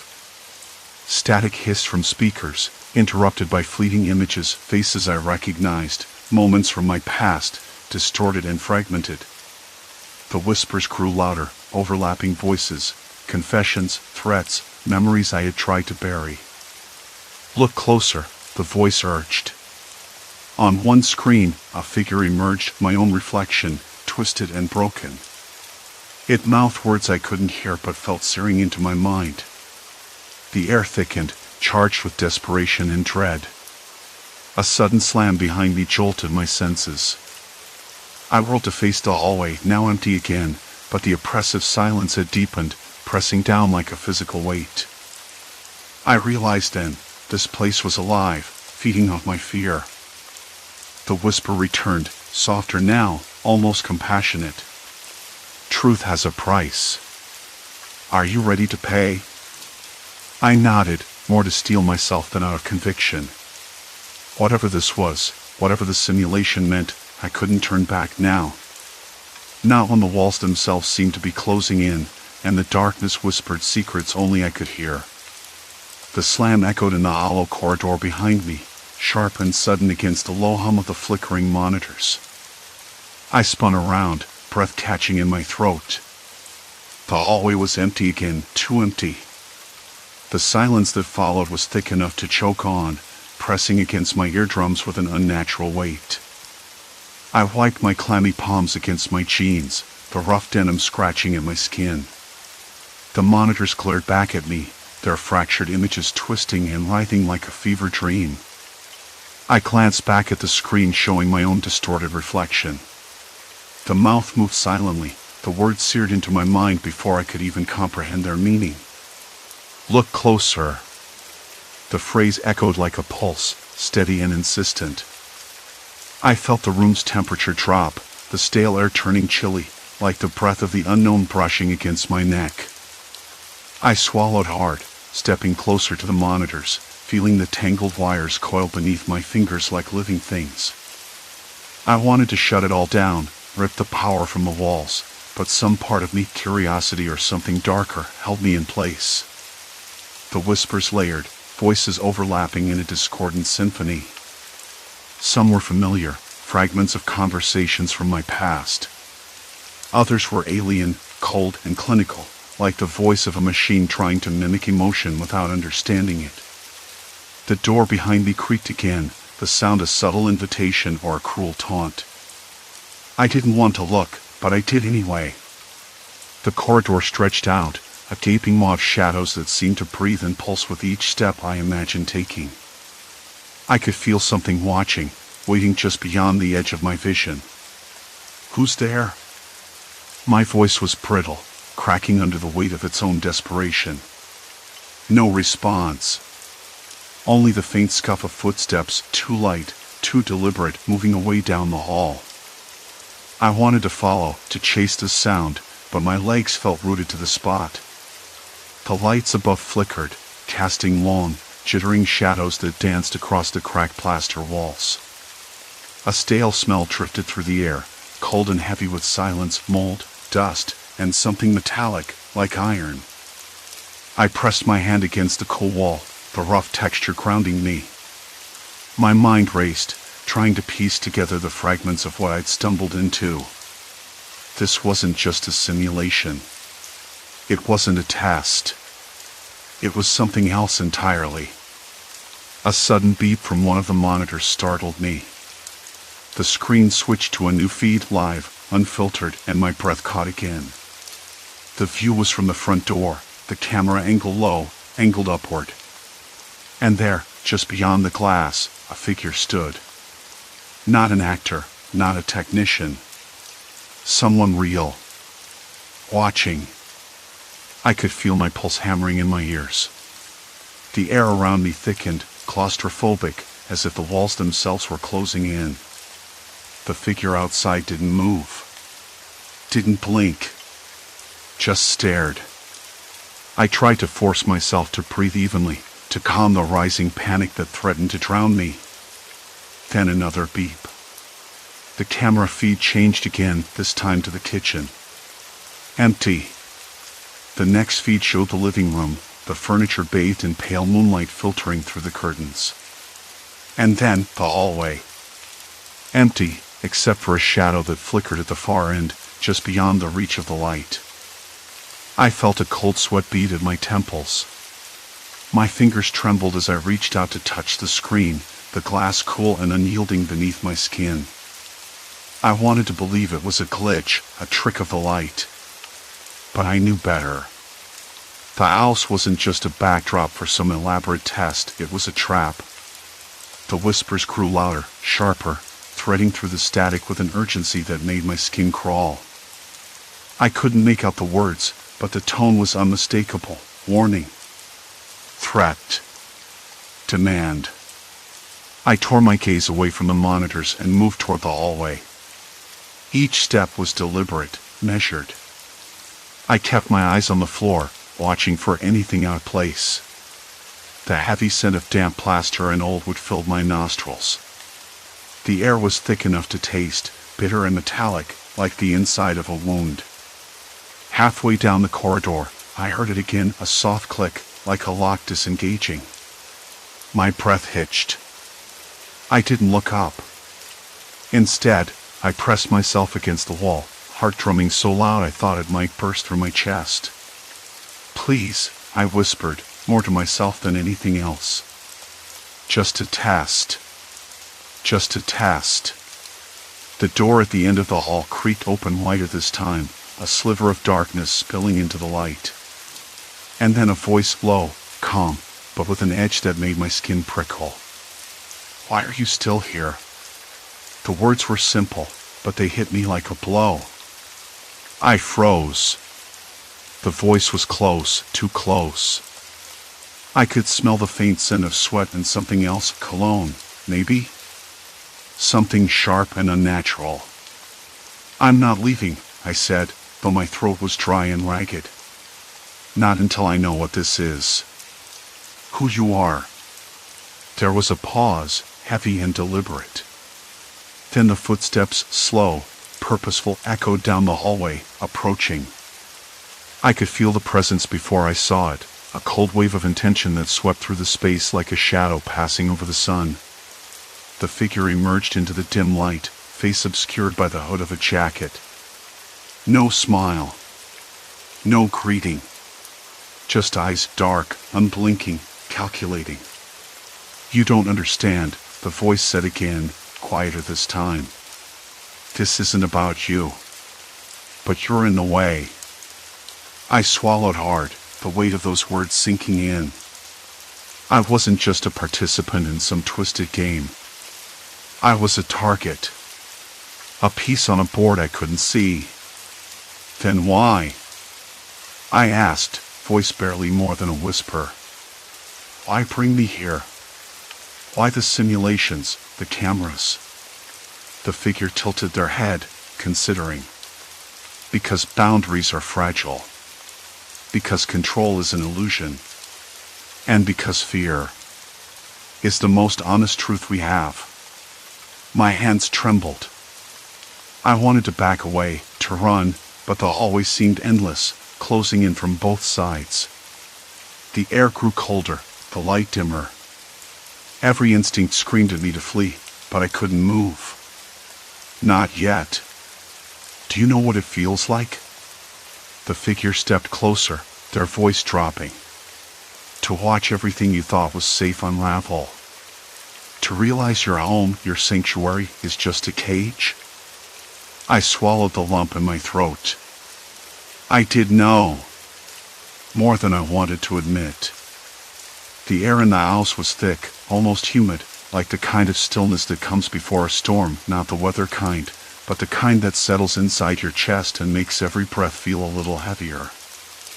I sat on the edge of the couch, my hands resting on my knees, trying to slow the tremor that had taken up residence in my fingers. The security system's lights blinked quietly on the wall panel, a steady, mocking rhythm that reminded me of how easily the boundaries I thought were so solid had been crossed. It wasn't just the actors breaking in unannounced. It was the way it had all unfolded, the creeping realization that my home wasn't mine anymore, not really. I kept replaying the moments in my head, the footsteps on the hardwood, the muffled voices just beyond the hall, the invasive silence that followed. I thought I knew fear, but this was different. It wasn't some sudden shock. It was a slow, grinding erosion of safety. I heard the door click downstairs. My breath hitched. Maybe it was just the wind or the neighbor returning from a late shift. I didn't want to look. I didn't want to break the fragile barrier I'd built around myself in this moment. The phone buzzed on the coffee table, sharp and intrusive. I stared at it for a long time, then picked it up with a reluctant hand. The screen showed the security company's number. I debated ignoring it, but curiosity won. I answered before I had the chance to second guess. "Mr. Ellison? This is Marla from Safeguard. I wanted to check in after yesterday's simulation." Her voice was polite, measured, professional, but not cold. "Are you feeling okay? We've had some feedback about the unexpected intensity." I exhaled slowly, letting the tension in my shoulders ease just a fraction. Intensity is putting it mildly. We talked for a while. She explained the company's intentions, the idea behind the simulation, how they wanted people to experience their system's effectiveness up close, to really understand vulnerabilities. I listened. Part of me appreciated the logic, the innovation. Another part wished they'd left the boundaries intact. "Did you expect it to feel this invasive?" Marla asked after a pause. I hesitated. I thought I was prepared. I thought I knew what to expect. But it wasn't just a break-in. It was the way it made me see my home differently. Like it wasn't just walls and locks anymore, but something fragile. Like a secret I didn't want anyone else to know. There was a silence on the line. Then she said, softly, "That's the hardest part. When trust gets broken, even in a controlled way, it's hard to rebuild." After I hung up, I wandered through the house, tracing the lines where the actors had moved, touching the surfaces as if hoping to wipe away the memory. The kitchen counter still smelled faintly of the coffee I'd left out, but there was a faint trace of something else too, a mix of sweat and cheap cologne left behind in the chaos.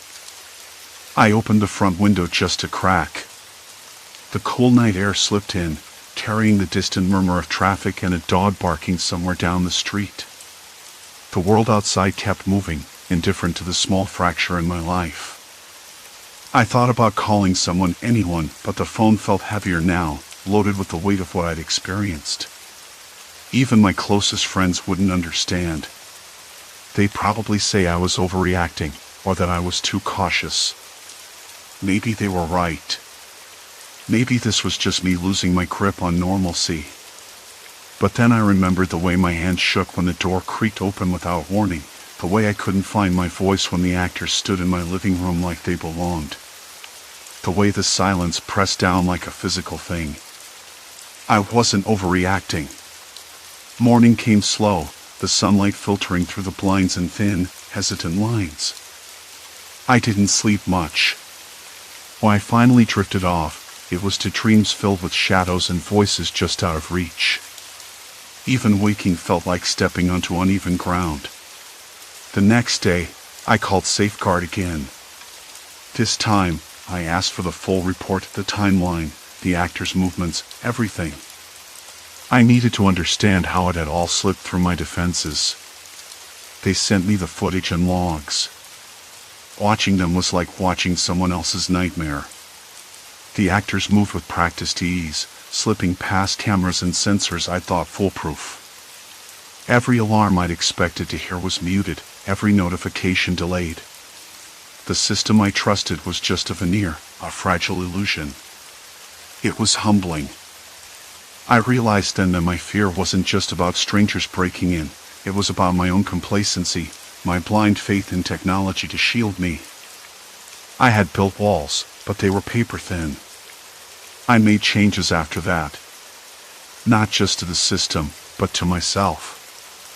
I stopped relying on gadgets and started paying attention. I learned the small sounds, the creak of settling wood, the distant hum of the refrigerator, the subtle shift of air when a door isn't quite closed. I practiced listening in the quiet, training myself to notice what was out of place. I also started leaving the lights on more often, keeping the curtains drawn at night. I didn't want to live in paranoia, but I wanted to live with awareness. There was a difference, I told myself. One felt like prison, the other, like preparation. Friends noticed the change. They said I seemed more guarded, less open. Maybe they were right. But it wasn't just fear. It was respect.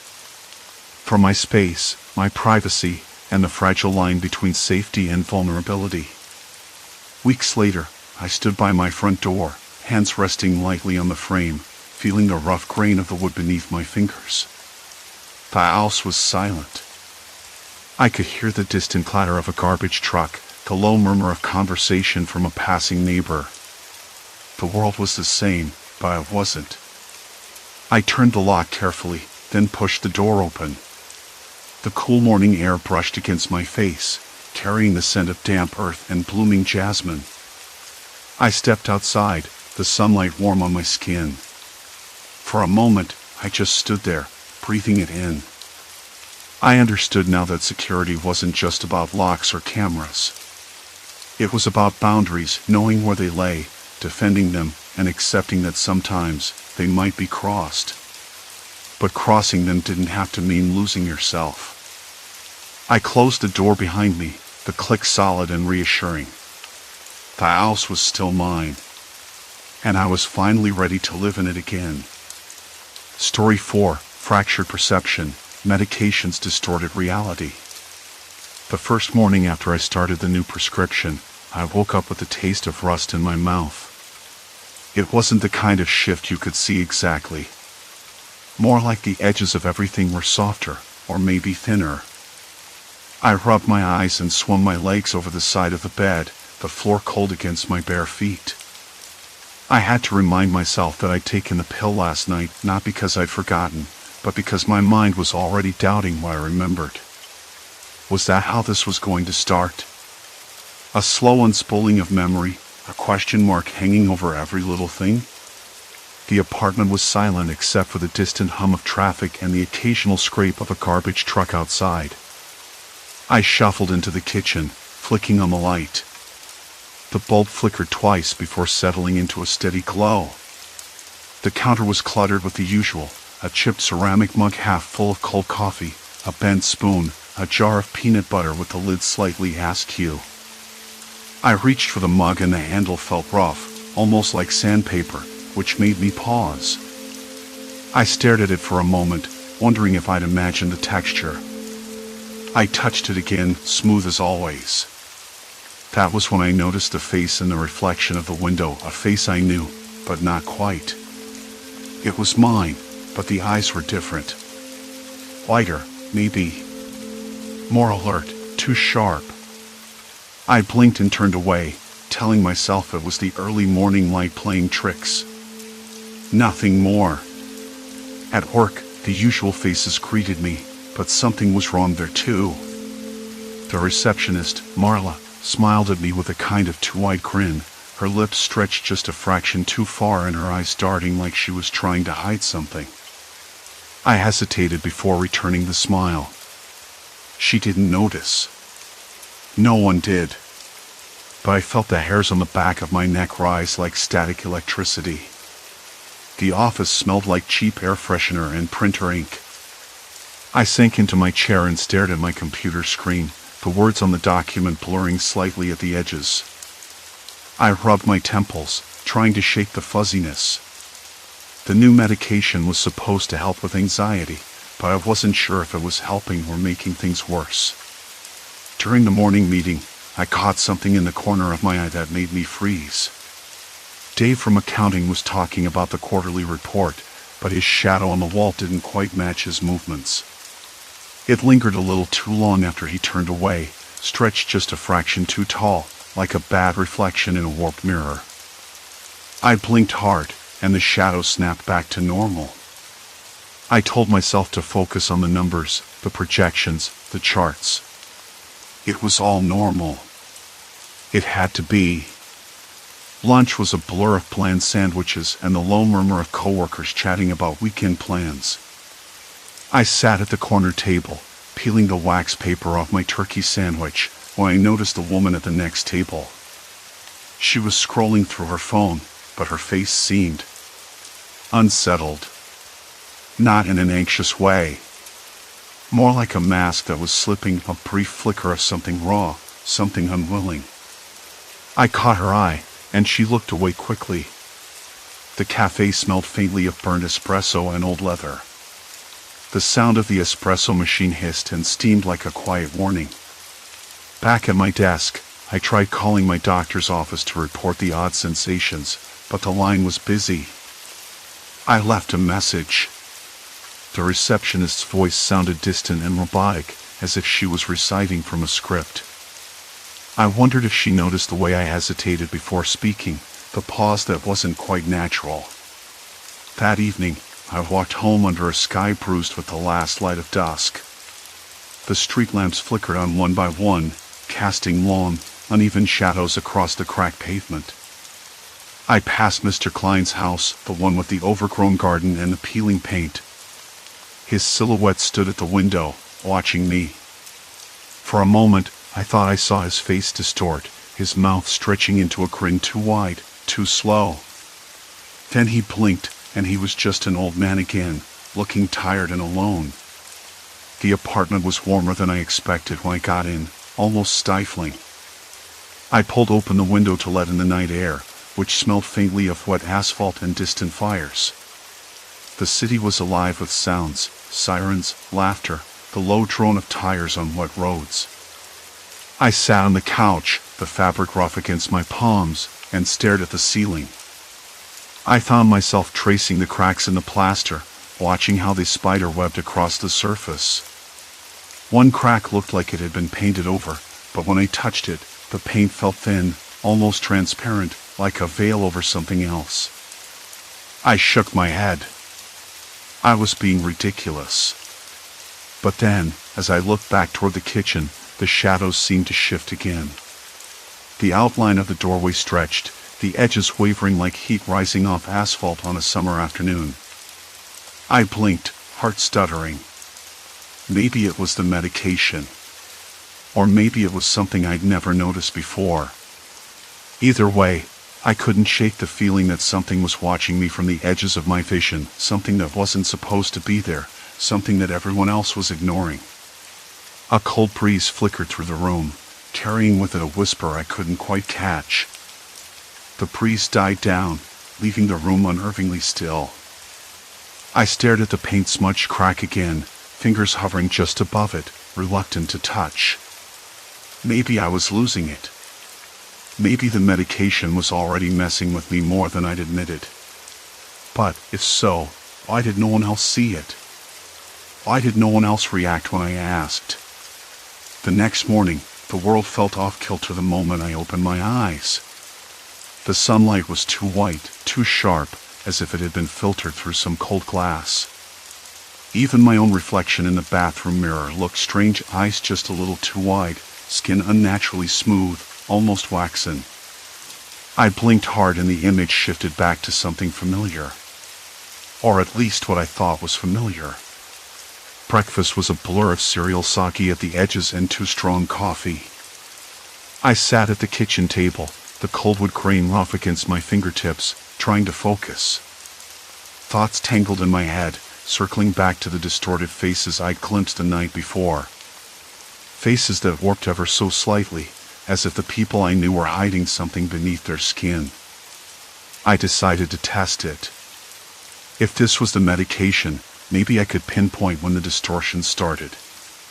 I needed a baseline, a way to separate the side effects from reality, or whatever this new reality was.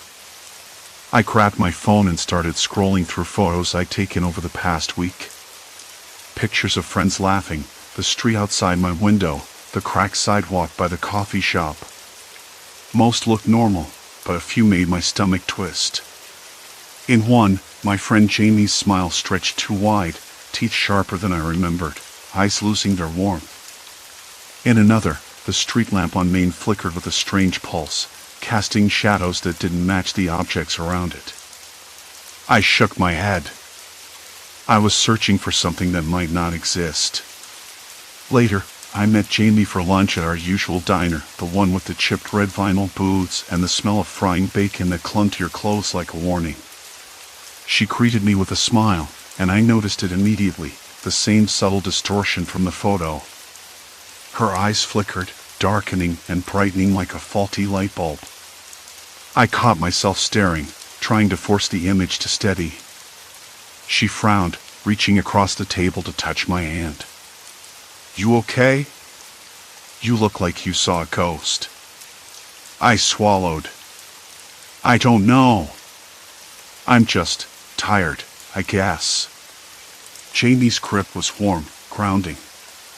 "You sure it's the new meds? Maybe you're not sleeping enough." Maybe. I wanted to believe that was all it was.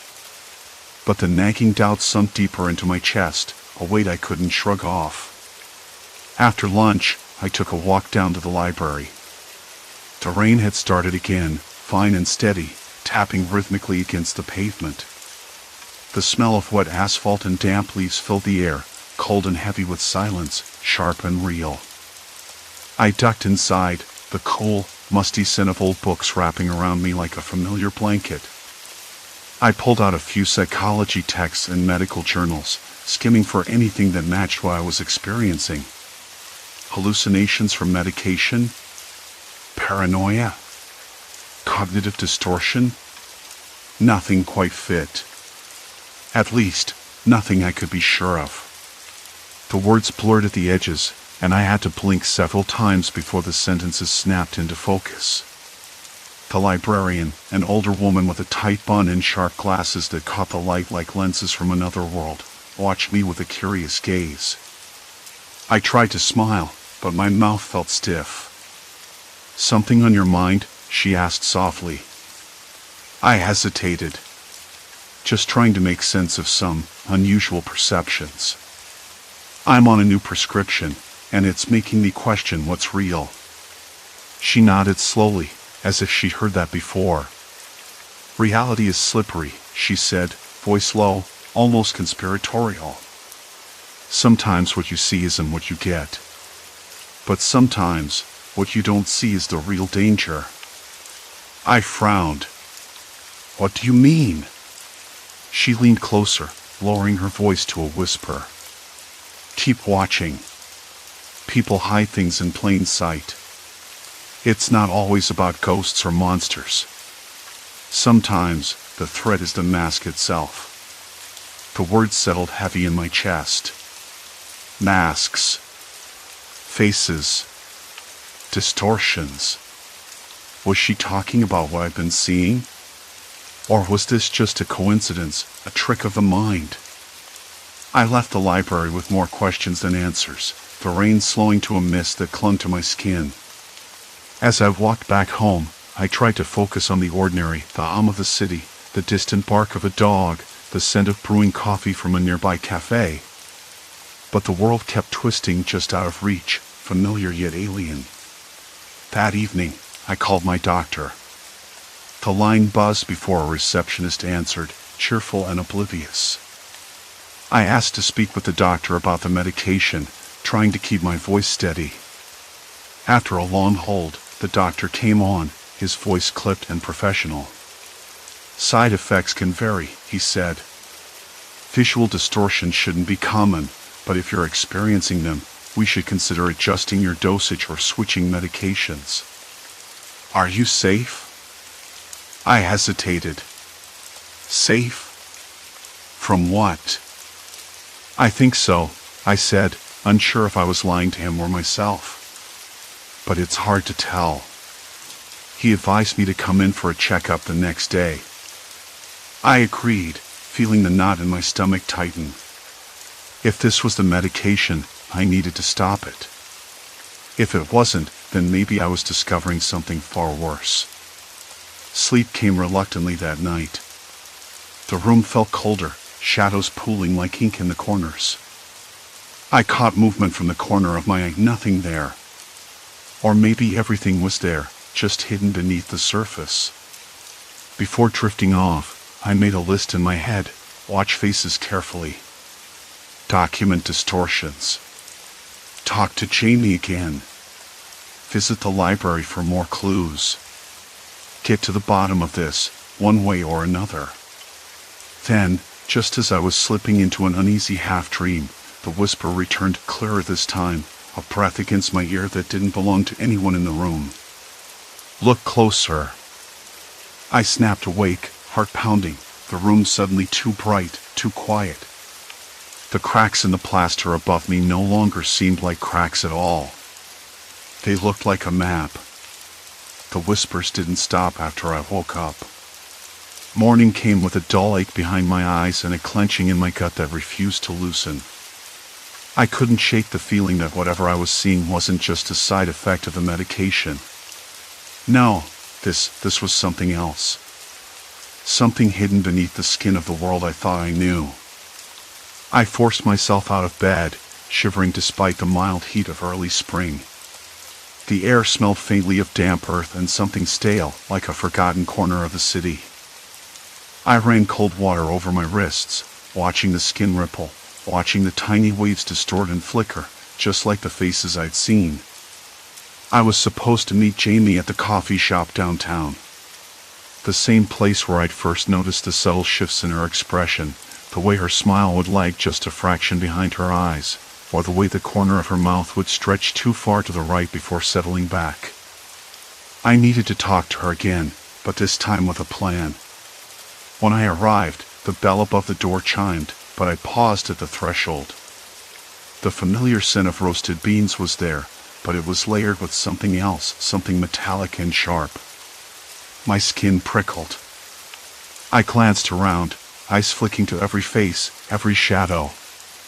Jamie was already there, sitting alone in the corner booth, her hands wrapped around a chipped ceramic mug. The light caught her hair, turning it a dull copper, but then her face flickered. The distortion surged for a moment, like a glitch in a cheap video. Her eyes were too dark, too empty. I blinked hard. She smiled, and the moment passed. I sat down opposite her, trying to keep my voice steady. Hey. I saw something last night. Something weird. She tilted her head, brows knitting together in that way that always made her look younger and less certain than she was. What do you mean? I hesitated. Was I about to sound crazy? The walls. The cracks. They look like a map. And I keep hearing a whisper. It told me to look closer. I don't know if it's the meds or if I'm losing it. Jamie's eyes narrowed, and she leaned forward. You're not losing it. I see it too. I stared at her, stunned. What? You do? She nodded, her voice dropping to a whisper even though the cafe was half empty. Not just the faces, but the places. The buildings. They're like skin stretched too tight. Sometimes, if you watch long enough, you see what's underneath. The real shapes. Underneath what? I asked, hands tightening around my mug. People, places. The truth we don't talk about. It's all cracked open for us now. Her words sent a shiver down my spine. I wanted to ask more, but the door rattled and a man stepped in, pausing as if sensing something wrong. His eyes scanned the room, settling on us briefly. His face, my God, his face, it moved. Not a twitch or a blink, but a slow, deliberate shift, like someone peeling back a mask. Jamie's hand gripped mine beneath the table. They're watching. I swallowed hard. Who? She shook her head. I don't know. But it's like we're not supposed to see this. The distortions, what if they're not just glitches? What if they're warnings? Suddenly, the room felt too small, the walls pressing in. The metallic smell was stronger now, and I realized it was coming from the man who'd just entered. He was watching us, and something about him made my stomach drop. I tried to look away, but my eyes kept darting back, drawn by the subtle shift in his features, like a shadow slipping across stone. Jamie stood abruptly. We need to get out of here. I nodded, voice barely audible. But where? Everywhere feels like it's changing. She glanced around, then grabbed my arm. There's a place I know. Quiet. No distractions. Maybe we can figure this out there. We left the cafe in a rush, the man's gaze lingering on the door long after we'd gone. Outside, the day seemed normal, cars idling at red lights, kids chasing a stray dog down the sidewalk, the scent of freshly cut grass mingling with exhaust fumes. But I was no longer sure what normal meant. Jamie led me down a narrow alley between two brick buildings, the rough plaster scraping my fingertips as I brushed past. The alley smelled of mildew and old paper. At the end was a door, painted faded cream, with a small window smeared with dirt. She knocked twice, then waited. A woman's face appeared, a sharp, angular face that shifted unsettlingly as she smiled. Jamie. And you brought company. I stepped inside, the air thick and heavy, smelling of dust and something metallic again. The room was cramped, lined with shelves full of old books, stacks of newspapers, and a scattering of papers covered in strange symbols and notes. This is Mara, Jamie said quietly. She's been tracking the same thing. Mara's eyes, dark and intense, flicked over me. You're seeing it too, then? I nodded, swallowing the lump in my throat. I don't know what it is, but it's like peeling back a layer of reality. Everything I thought I knew feels false. Mara smiled, but it didn't reach her eyes. Because it is. We all live in this fragile illusion. The medication you're on, it's not just medication. It's a catalyst. A catalyst for what? I whispered. For seeing the cracks. For breaking through the lies everyone tells themselves. But once you see it, there's no going back. I swallowed hard. The weight of those words pressed down like a stone in my chest. Jamie nodded. We've been trying to piece it together, but the more we look, the more dangerous it gets. People don't like being exposed.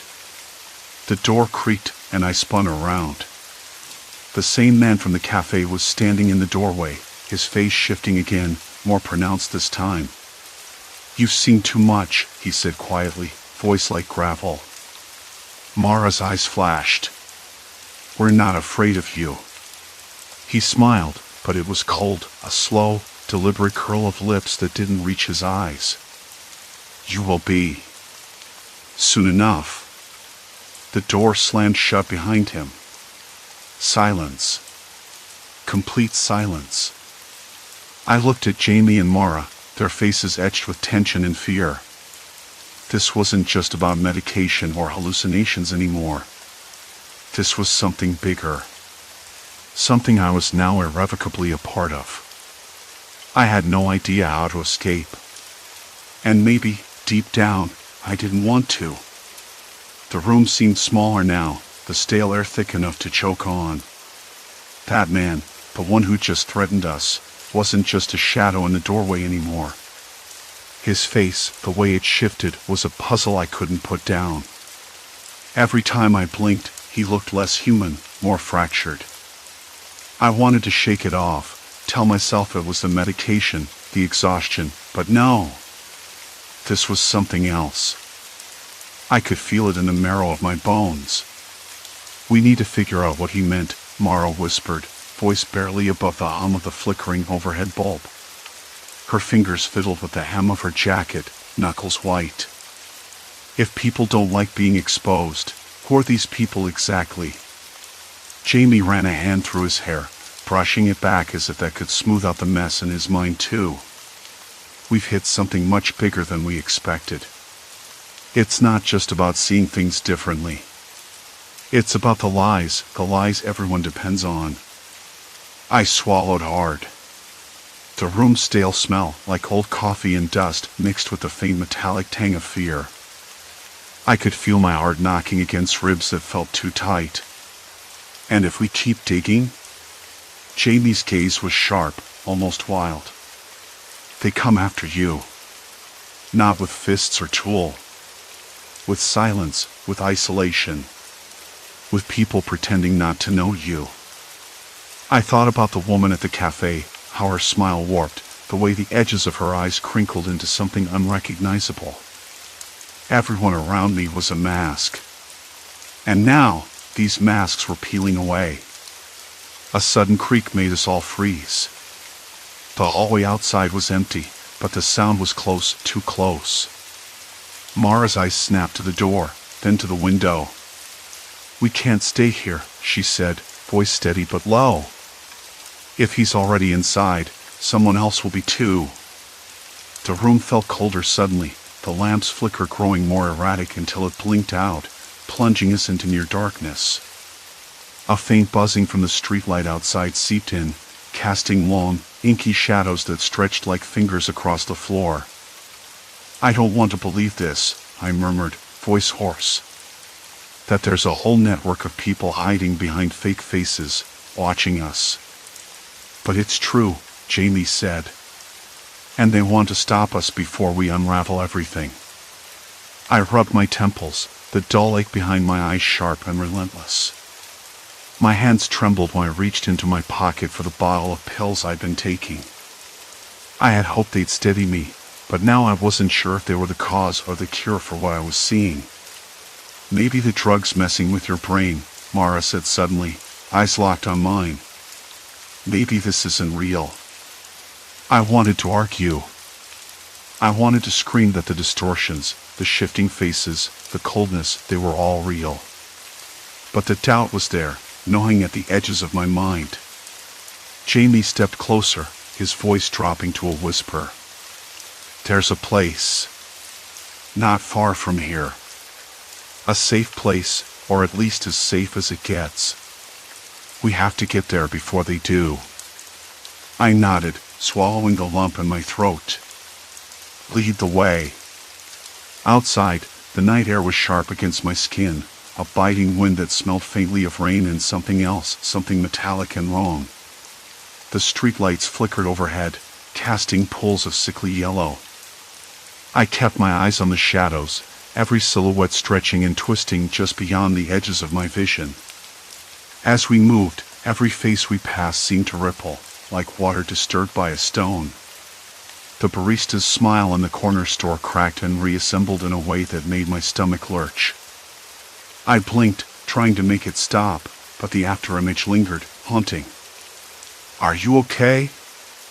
Mara asked, her voice tense. I nodded, but my throat tightened. "I don't know what's real anymore." Jamie's hand brushed mine briefly. "You're not alone." The city felt like a maze designed to trap me. Empty alleys stared back like dark mouths. Every echo of footsteps behind us was a reminder we were being watched. My senses sharpened, too sharp. The roughness of cracked pavement underfoot, the distant hum of traffic, the faint rustle of leaves stirred by the wind. I could taste iron on my tongue, whether from nerves or the bitter aftertaste of the pills, I couldn't say.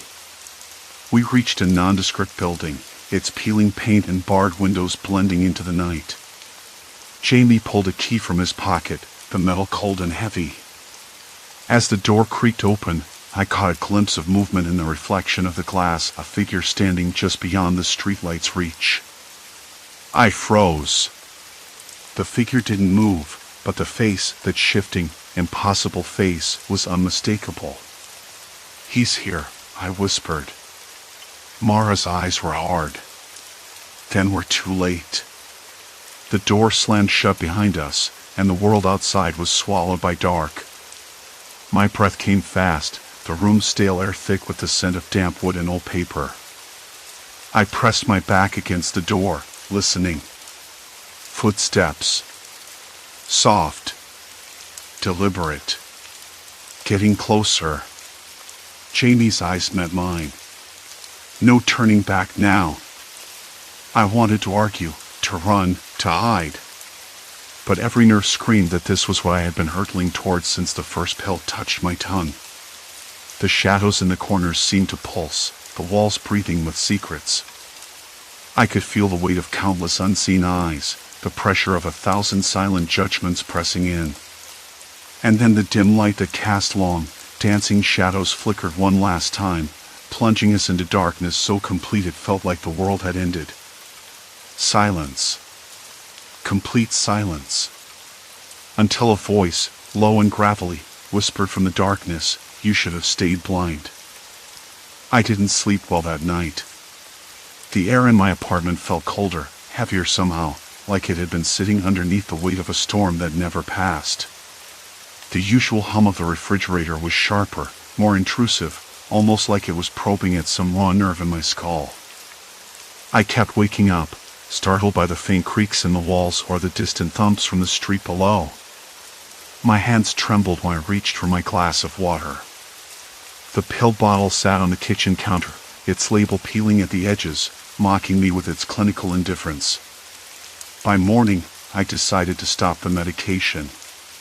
Not because I was sure it was the cause of everything, but because the alternative, letting it continue, felt like surrender. I needed to understand what was happening to me, to the people around me. I needed to see clearly, even if that meant seeing something ugly. The sun was weak that day, filtered through a thick layer of clouds that made everything look washed out, like a faded photograph. I stepped outside, the soles of my shoes scraping against the cracked sidewalk, the smell of rain lingering in the air. The city was moving as usual, people chatting on street corners, the distant clatter of a delivery bike, the muffled shout of a vendor selling something I couldn't quite place. All of it familiar. But the faces I passed were anything but. At first, it was subtle. The way Mrs. Halpern at the bakery smiled just a little too wide, her lips stretching in a way that didn't quite reach her eyes.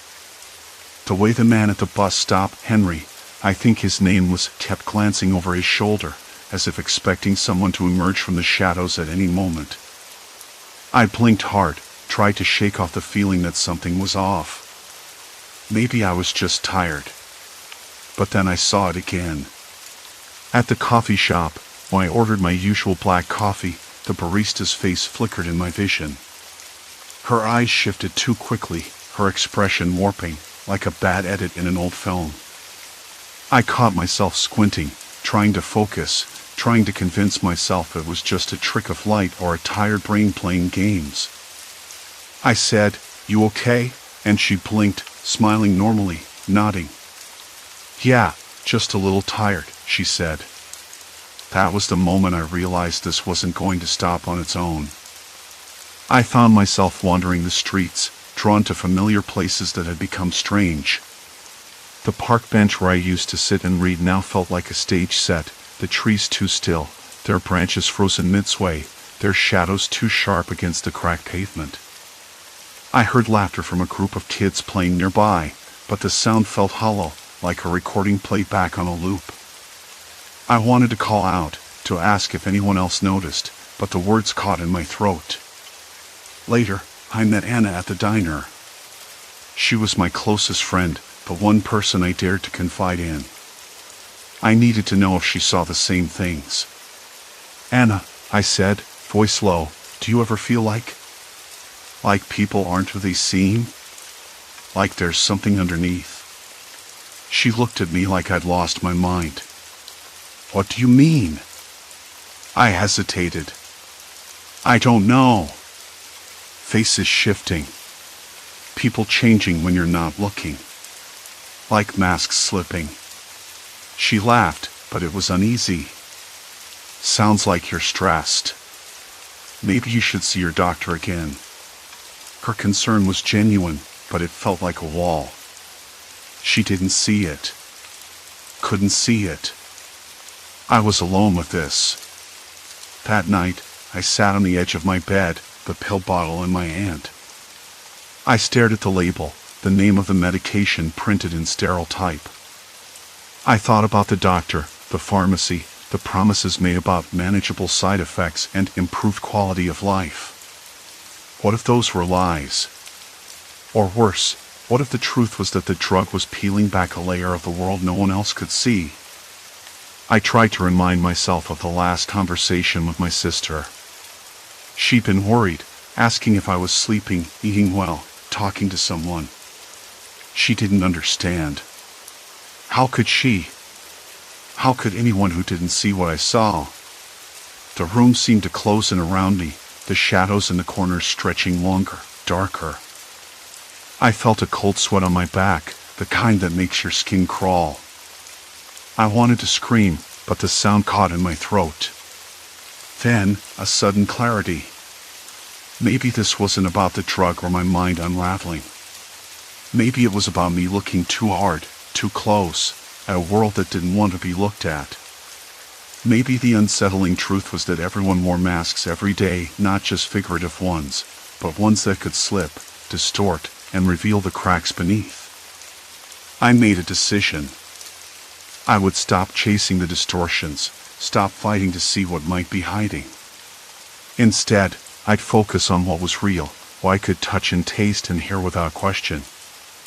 I'd find my way back to the ordinary, even if it meant accepting some uncertainty. The next morning, I flushed the remaining pills down the sink. The water swirled, pulling them into darkness. I didn't watch them go.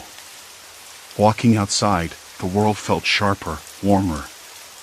The sun broke through the clouds, casting a golden glow over the sidewalks. Faces passed by, familiar and strange, but I smiled anyway. Maybe I was fooling myself. Maybe the distortions would return. But for now, I chose to see the world not as it might be beneath the surface, but as it was, in the moment. I met Anna for coffee again. This time, I didn't mention the shadows or shifting faces. We talked about books and music, about plans for the weekend. I watched her, really watched, and I saw the person I'd always known.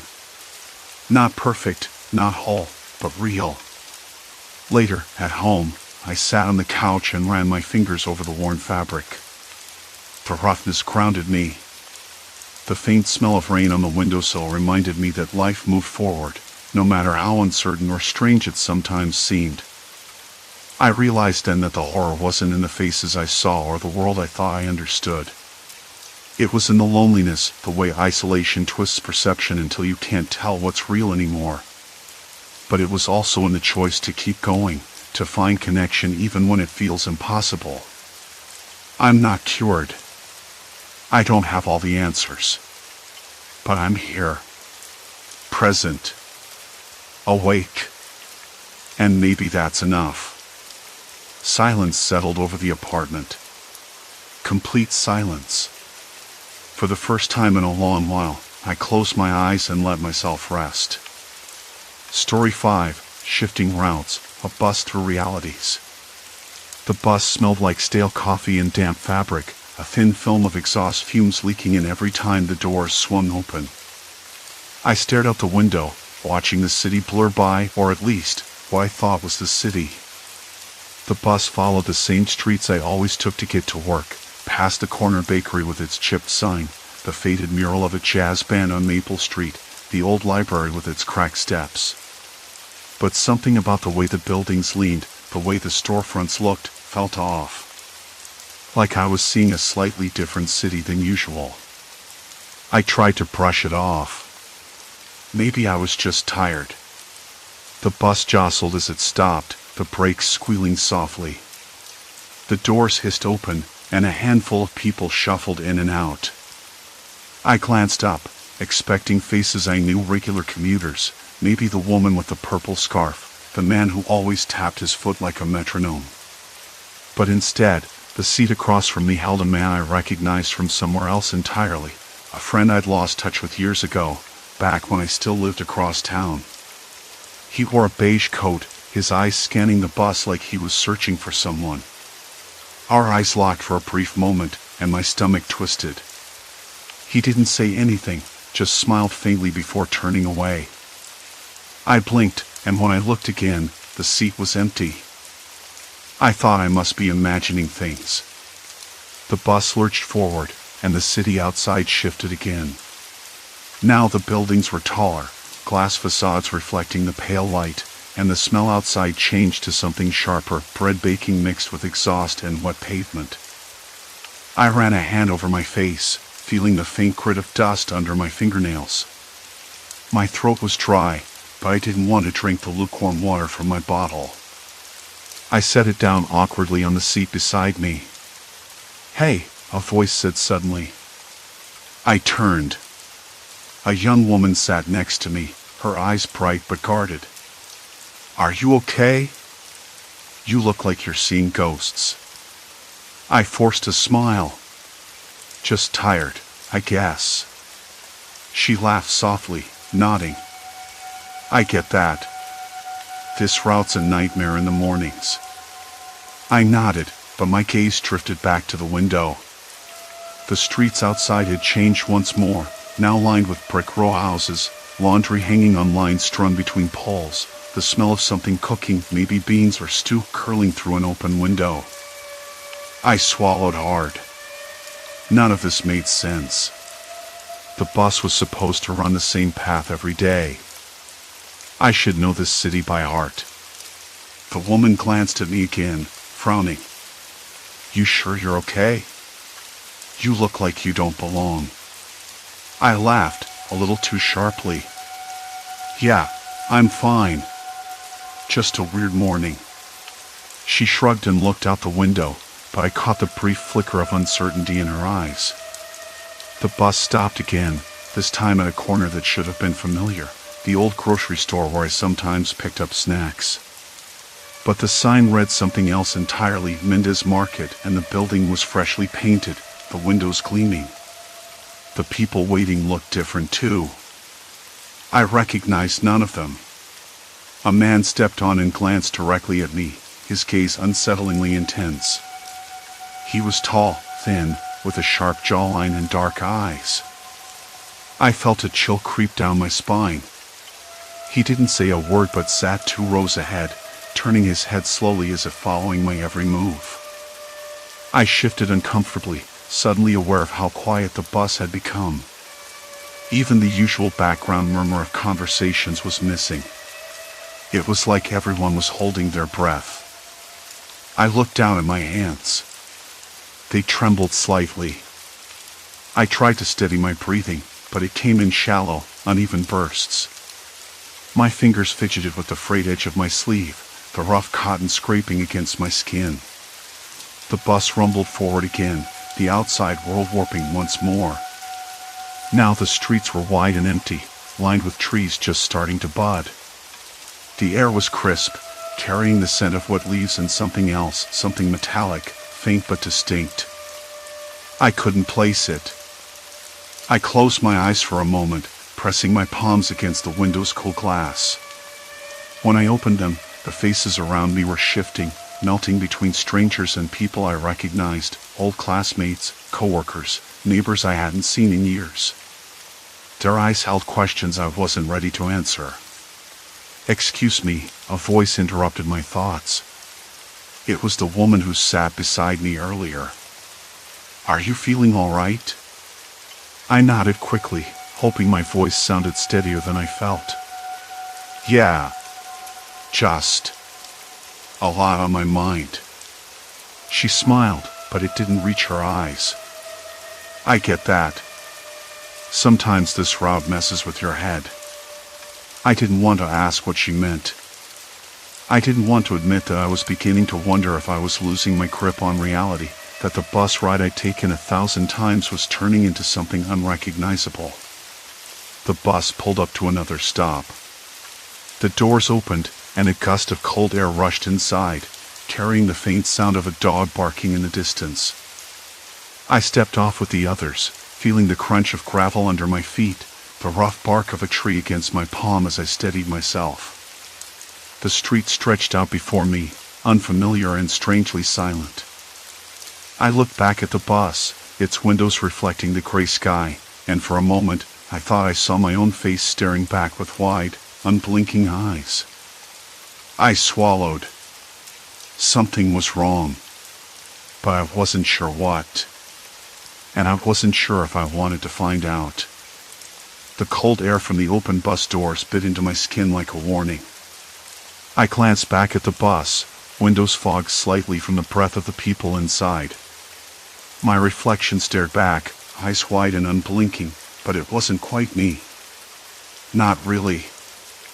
I swallowed hard, tasting the metallic edge of unease that had settled in my mouth. I didn't want to step off, but I couldn't stay on. Now all my mind was unraveling like this. "Hey," a voice said, soft and cautious. It was the woman from the bus, the one who'd smiled without warmth. "You okay?" I turned to see her standing a few feet behind me, arms crossed, the faint glow of the street lamp above casting a yellow halo around her. Her eyes flickered with something I couldn't place, concern? Or something darker? "I don't know," I admitted, my voice barely above a whisper. "This place, it's not right." She nodded slowly. "Yeah, I know what you mean. Every stop feels like a different city, even if it's the same route. It messes with you." I wanted to press her, to ask what she meant. But something in the way she looked at me stopped me. Instead, I said, "Why? Why does it feel like that?" She shrugged, but her smile didn't soften. "Maybe because it's not the same route. Or maybe because we're not the same people every time we're here." She took a step closer, lowering her voice. "You're not the only one who's noticed." Her words twisted inside me, a knot tightening in my stomach. "Not the only one?" "Yeah." She glanced over her shoulder, like she was afraid someone might be listening. "People come and go, but some stay. Some get stuck. Like you." I blinked, disbelieving. "Stuck? How?" Her eyes flicked back to mine, and for a moment, I thought she might say more. Then she shook her head. "I shouldn't say. Just watch. Look for patterns. Things that don't fit. Patterns." That word repeated in my mind as the bus doors hissed shut behind us. The engine hummed, the tires crunching over gravel, and for a second, the street seemed to pulse with a strange energy that I couldn't explain. "Come on," she said, nodding toward the street. "Let's walk. It's better than sitting there, waiting for the bus to take you somewhere you don't want to go." I hesitated, but curiosity won over hesitation. We started walking, the gravel crunching beneath our feet, the cold night air wrapping around us like a shroud. The streetlights flickered overhead, casting long, shifting shadows that seemed to move just a little too fast. I tried to focus on the details, the cracked pavement, the faded paint on a nearby sign, the faint smell of damp leaves mixed with exhaust fumes. Each stop should have been familiar, but every step revealed something different, a cracked window here, a store with a different name there. Nothing matched up with my memory of the route, but the bus schedule was the same, the stops numbered exactly as they always were. "How long have you been riding this route?" I asked her, glancing sideways. "Long enough," she said, voice low. "Long enough to see things that don't make sense." She stopped suddenly, pointing to a doorway that looked like the entrance to an old cafe. The faded sign above read Maggie's, but the paint was peeling, and the windows were smudged with grime. "That place," she said, "wasn't here last week." I frowned, stepping closer. The door was locked, but a faint light flickered inside, like a television left on. I pressed my hand against the cold glass. The reflection showed the street behind me, empty except for a figure standing near the bus stop. I blinked. The figure was me, or was it? I jerked my hand away. "Did you see that?" "See what?" She shrugged but didn't look away from the door. "The figure. It looked like me." She smiled again, that cold smile. "Maybe you're starting to see the layers." Layers. The word settled over me like a weight. I wasn't sure if it was a warning or a promise. We kept walking, the street folding around us like a map being redrawn. Each turn brought a new version of the city, sometimes brighter, sometimes darker, sometimes quieter. The air smelled different, too. At one point, it was thick with the scent of wet asphalt and burnt sugar. At another, a sharp tang of iron and something else I couldn't place. I tried to keep track, making mental notes of the changes, but my head spun. Faces appeared and disappeared. Once, I caught a glimpse of my mother sitting on a bench, knitting, but when I looked again, she was gone.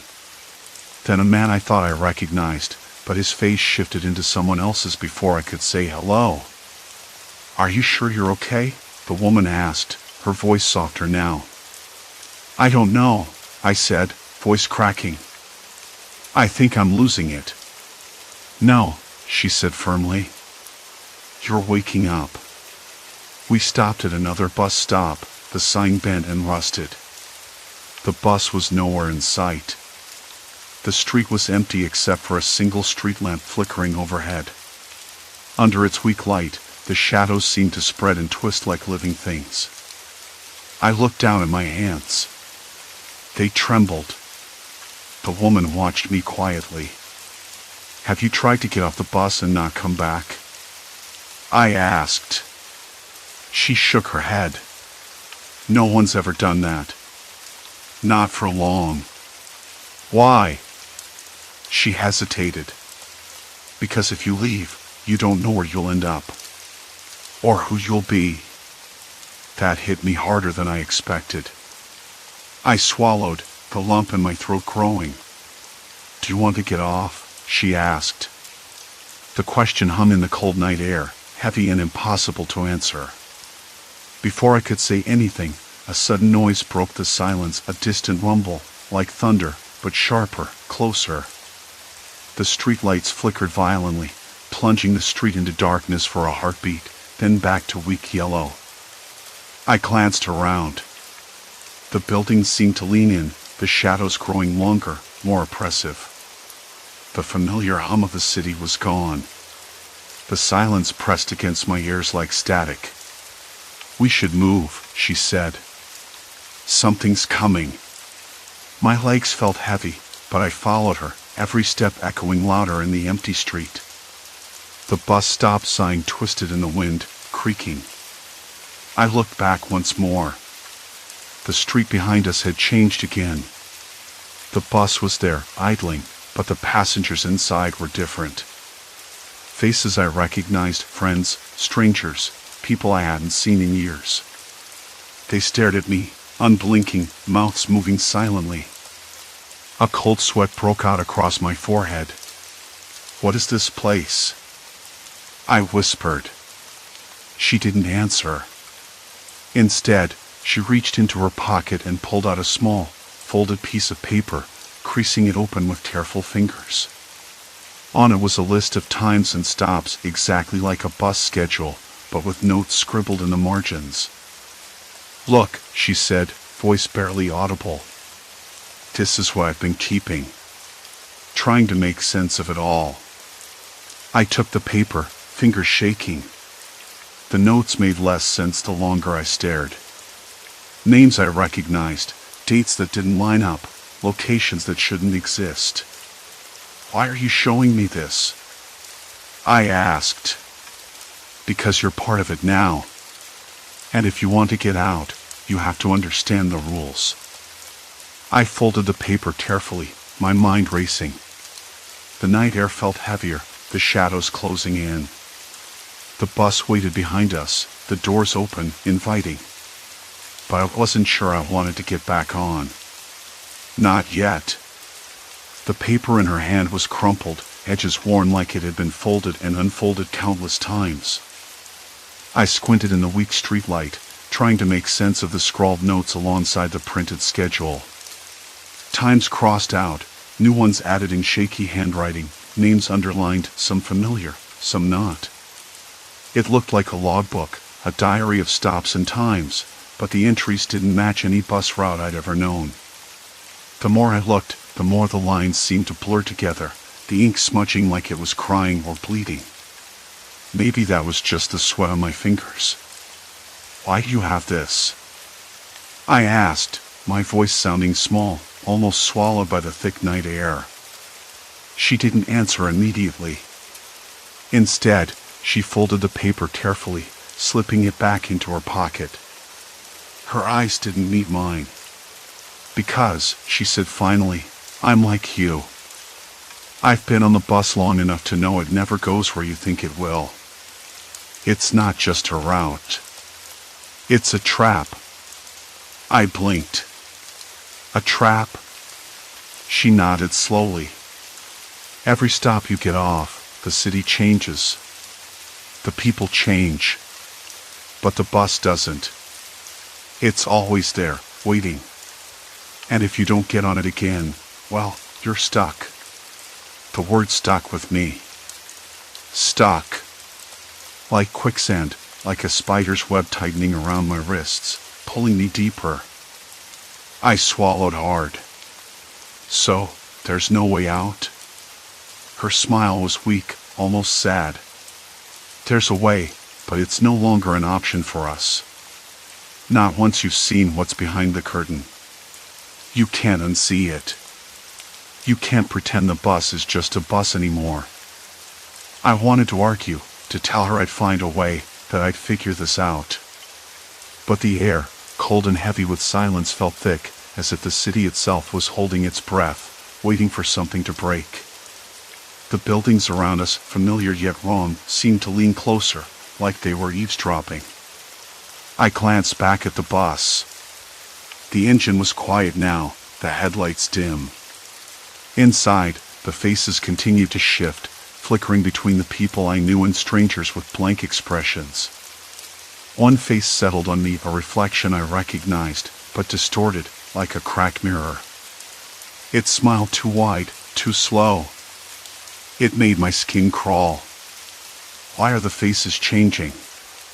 I asked, voice dropping to a whisper. She shrugged, then pointed to the paper again. Because the bus feeds on memory. It wants you to trust what you think you know. But it twists it. It makes you doubt everything. Her eyes locked on mine, sharp and urgent. Trust no one. Not even yourself. Her words hit me like a cold wave. I clenched my fists to stop them from trembling. How could I trust myself when the world looked back at me like a stranger? When my own memories felt like lies? A sudden noise, a rustling from an alley nearby, snapped me out of my thoughts. The sound was so mundane yet so out of place. A cat. A rat. I couldn't tell. My heart jumped as the shadows shifted. The alley looked deeper than it should, swallowing the faint glow from the street lamp. I took a step back. Did you hear that? I asked, voice tighter now. She nodded, eyes scanning the darkness. It's never just the bus. The city changes, yes, but there are others. People or things that don't want us to leave. Her words weren't comforting. They were warnings. I looked down at my hands, palms sweaty, fingers curling into nails. The air smelled different here, a mix of damp concrete and something metallic, like rust and old blood. My throat tightened. I realized I hadn't swallowed in a while. We have to keep moving, she said, pulling me along. If we stay here, the bus will come back. And when it does, it'll expect us to get on. I hesitated. What happens if we don't? Her eyes darkened. That's when the city gets dangerous. I wanted to ask what she meant, but the words caught in my throat. Instead, I followed her, each step heavier than the last. The street beneath my feet was rough, cracked asphalt mixed with patches of dirt and scattered leaves, damp from some earlier rain. The chill in the air crept under my jacket, but I didn't care. We walked in silence, the weird quiet pressing down again. Then, without warning, she stopped and pulled me into a doorway recessed from the street. The building was old, brick-chipped and faded, the plaster rough and peeling. A faint smell of mildew and something else, something faintly sweet and sour, clung to the air. She pressed her back against the wall, breathing hard. "Listen," she said. I listened. At first, nothing. Then, distant but clear, came the sound of the bus engine, slow and deliberate, like a heartbeat. It was close, but I couldn't see it. The sound wasn't like before. It was deeper, heavier, as if the bus was a living thing, breathing in the dark. "Why is it coming back?"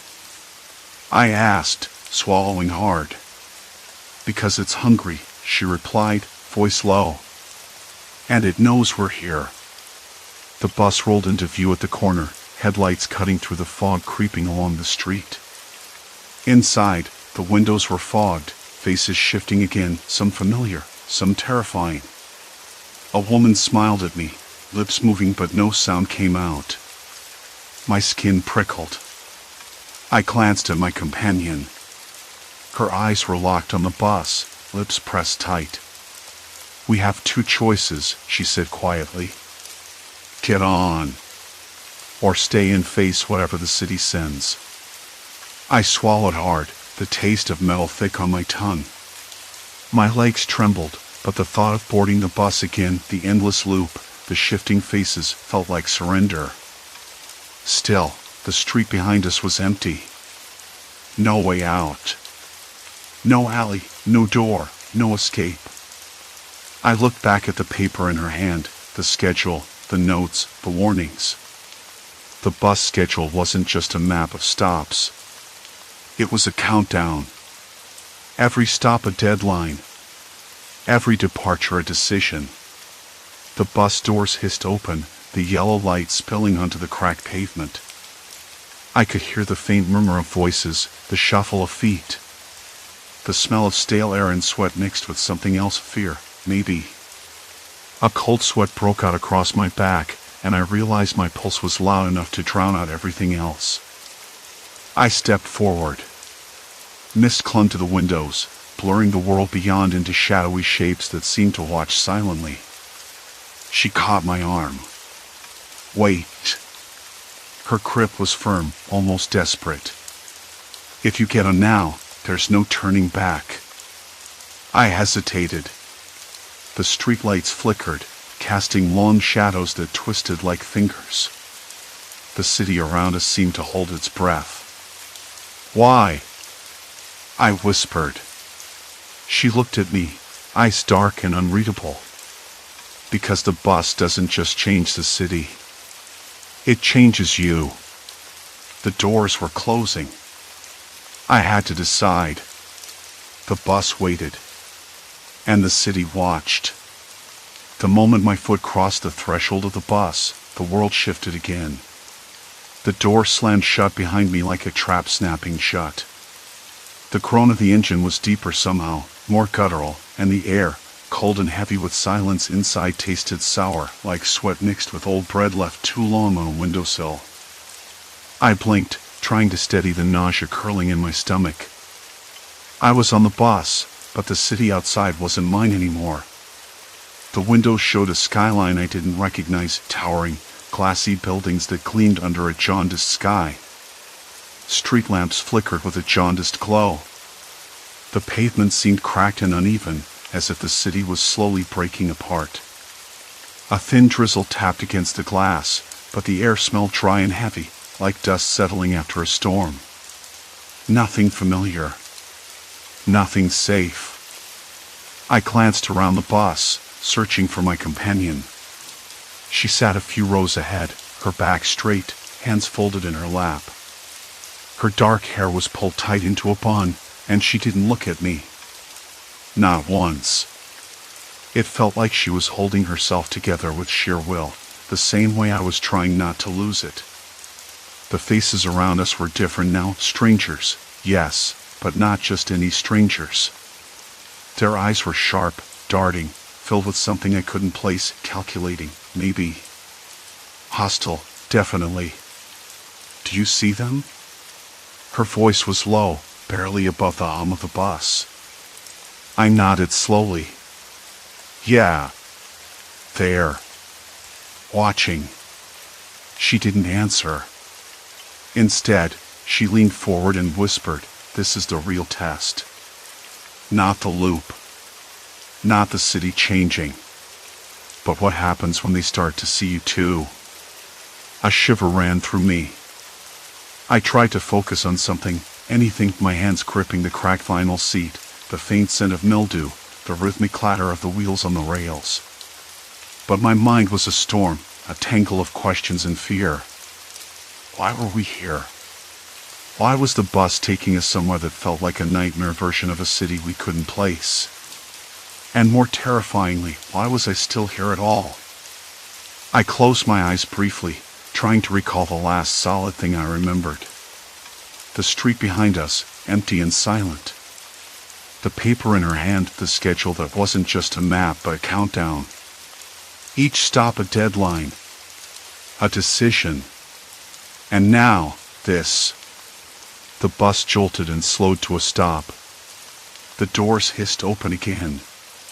Outside, a street stretched out, bathed in a sickly green light. Neon signs buzzed overhead, their letters flickering in a language I almost recognized. My companion stood, motioning for me to follow. "Come on," she said. "There's no point waiting." I hesitated. The faces on the bus were all turned toward the doors now, their eyes gleaming with something that wasn't interest. It was hunger. Predatory. The air thickened. "Wait." I grabbed her arm. "Who are they?" She looked at me then, really looked.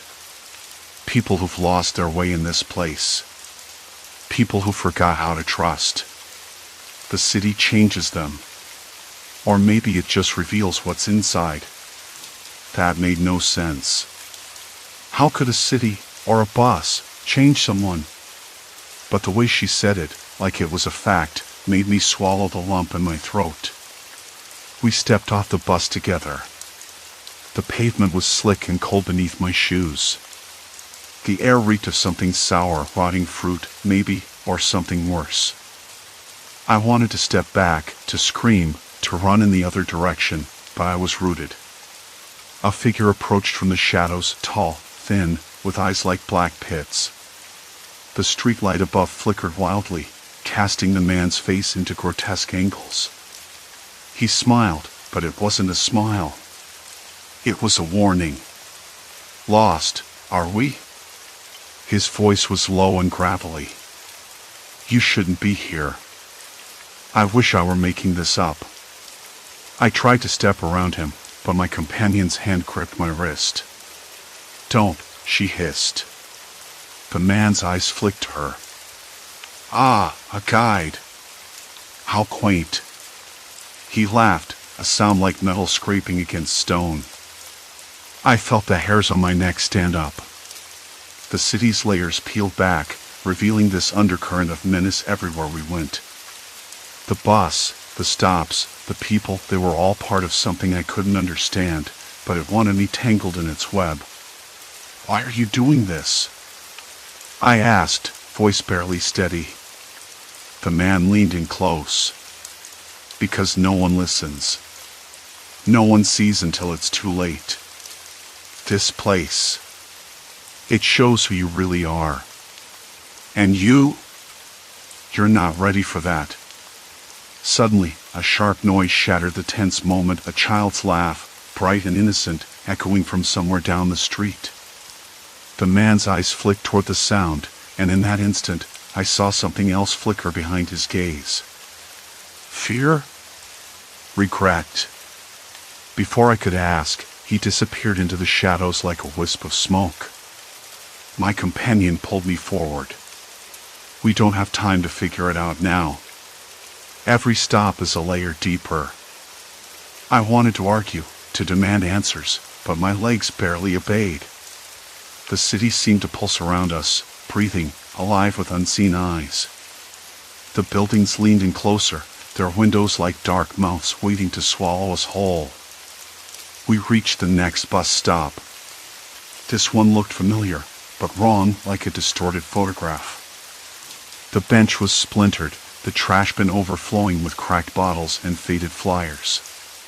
The air smelled of burnt rubber and something metallic. "This is where it gets worse," she said. The faces here are closer to home. You'll see people you know. People who should be safe. I swallowed hard. My chest tightened. I didn't want to see them. I didn't want to see anyone. But the bus wasn't an option anymore. The city was pulling me down, dragging me into its depths. As if on cue, a woman stepped out from beneath the flickering street lamp. Her hair was streaked with gray, eyes tired but kind. She looked like my mother. No! She was my mother, but not. Not really. Her smile was too sharp, too forced. "Are you lost, darling?" she asked, voice soft but edged with something cold. I froze. My hands trembled. "No," I whispered. "I'm Shu." She reached out, fingers brushing my cheek. Her touch was ice. "You'll find your way." But I didn't. Not here. Not anywhere in this fractured city. The bus stopped. Again. The doors hissed open, and a breath of cold air pushed inside, sharp and unexpected. I blinked against the sudden brightness, although the sky was dull and gray like it had been all day. But the place outside wasn't the same. It never was. I should have known by now, but my heart still skipped. This time, the station looked less familiar, more worn, corners crumbling with graffiti that smelled faintly of damp and old paint. The smell of wet asphalt mixed with something else, something metallic, like rust or iron. I didn't want to lean out or look too long. Not yet. The bus was largely empty, but a few faces had shifted again. Not just strangers now. Familiar faces, the ones I thought I'd left behind, were pushed out of my mind, sitting silently at different seats. They didn't speak, they just stared, or looked away when I caught their eyes. I recognized the woman with the tired smile who used to work at the cafe 2 blocks from my apartment. She was here, too, but her eyes were hollow, like she was a shadow of herself. The man with the crooked tie, the one who always smelled like cigars, sat a few rows ahead, his face unreadable. I rubbed my hands on my jeans, trying to warm them. The bus had cooled further, as though the outside air bled in through the thin windows. I could hear the faint hum of the engine, a steady drone that seemed to throb in my ears. The driver didn't look at me, didn't respond when I tried to catch his eye in the rearview mirror. His hands gripped the wheel tightly. "Where are we?" I asked softly to no one in particular, my voice sounding strange and small in the cavernous space. No answer. I stood up, clutching the handrail, and walked toward the front. The driver's face was sharp in the mirror, features tight with something I couldn't name, maybe exhaustion, maybe something darker. "Can you tell me where this is?" I said again, louder, but he didn't turn around. I studied the street signs through the windshield. None of them made sense. None matched any part of the city I knew or thought I knew. The bus moved again, but the road outside shifted unnaturally. The buildings leaned too close, their windows like dark eyes watching. I swallowed hard. The weight on my chest tightened, as though the air itself was thickening into something I couldn't breathe. I sank into a seat near the window and tried to focus on the passing cityscape. The streets were crowded with people, but their faces blurred or flickered, like a bad signal on an old television. Strangers merged into acquaintances, acquaintances into ghosts. I blinked rapidly, trying to pin something solid down, but it was useless. Then, suddenly, my phone buzzed. I jumped, startled by the sharp vibration. I dug it out from my pocket, heart pounding. The screen was cracked, but the message was clear. "You're closer than you think. Trust no one." The sender was unknown. I stared at the words, the fuzz of static in my ears growing louder. The bus lurched violently. Someone screamed, a woman, high and trembling. I turned to see a man standing, his face twisted in something like anger or desperation. He didn't have a tool, but his hands clenched the overhead rail so hard his knuckles were white. "Quiet," he barked, voice rough and sudden. The bus fell into a tense silence, the kind that presses against your throat and makes you swallow hard. I wanted to say something, to ask what was wrong, but my mouth was dry. The man sat back down, muttering under his breath, but his eyes never stopped scanning the passengers. I looked around me. The other faces were still shifting, still morphing between people I might have trusted and those I never would. I felt a cold sweat break across my forehead. My hands trembled. Why was I here? What was this place? The route never changed, but every stop was a different city, a different reality. I had to find a way out of this loop, this maze of shifting faces and fractured streets. The bus slowed, then stopped again. This time, the doors didn't open right away. The driver's voice crackled over the intercom, rough and distant. "Last stop," he said. "All off." I hesitated. I looked at the others. Some were already moving toward the door, their faces blank, resigned. Others looked at me, wide-eyed, as if waiting for me to make a decision. I swallowed hard and stood, heart pounding in my ears. I stepped off the bus into the cold air. The sky was a dull gray, but the streets smelled different here, cleaner, less oppressive. The buildings were familiar. I recognized the little bakery on the corner, the faded red door, the chipped sign swinging in the breeze. "Where am I?" I whispered, breath visible in the cold. A woman stepped out behind me. She was the tired smile woman from the bus, but now her eyes held life. She looked at me carefully. "You're here," she said softly. "You're home." I blinked, disbelief tightening my chest. Could this be the end of the nightmare?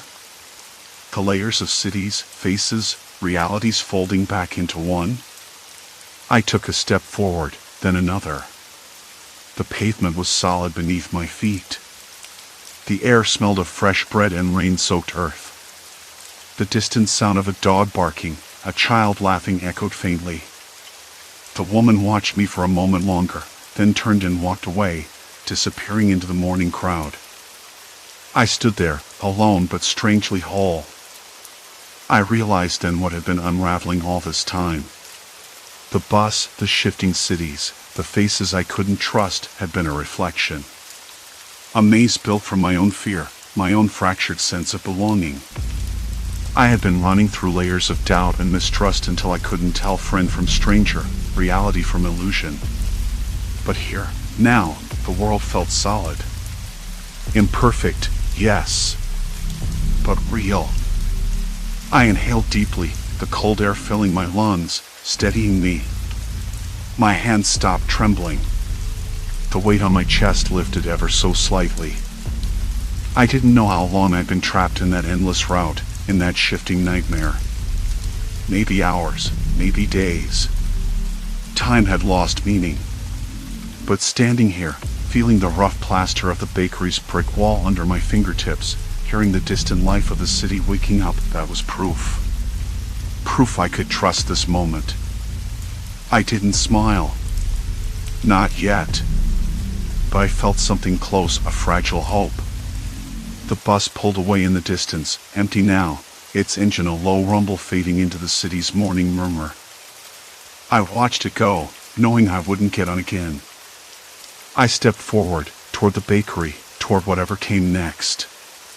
And for the first time in a long time, I believed I might find my way home. Story 6, Hidden Trail of the Lost, Messages from the Woods. I never thought a simple hike could unsettle me so thoroughly. The trail was busy that day, the steady crunch of boots on gravel mingling with birdsong and the distant murmur of a creek. I'd started late, partly because I needed the quiet, partly because it was the only day I had free. Work had been a slog for weeks.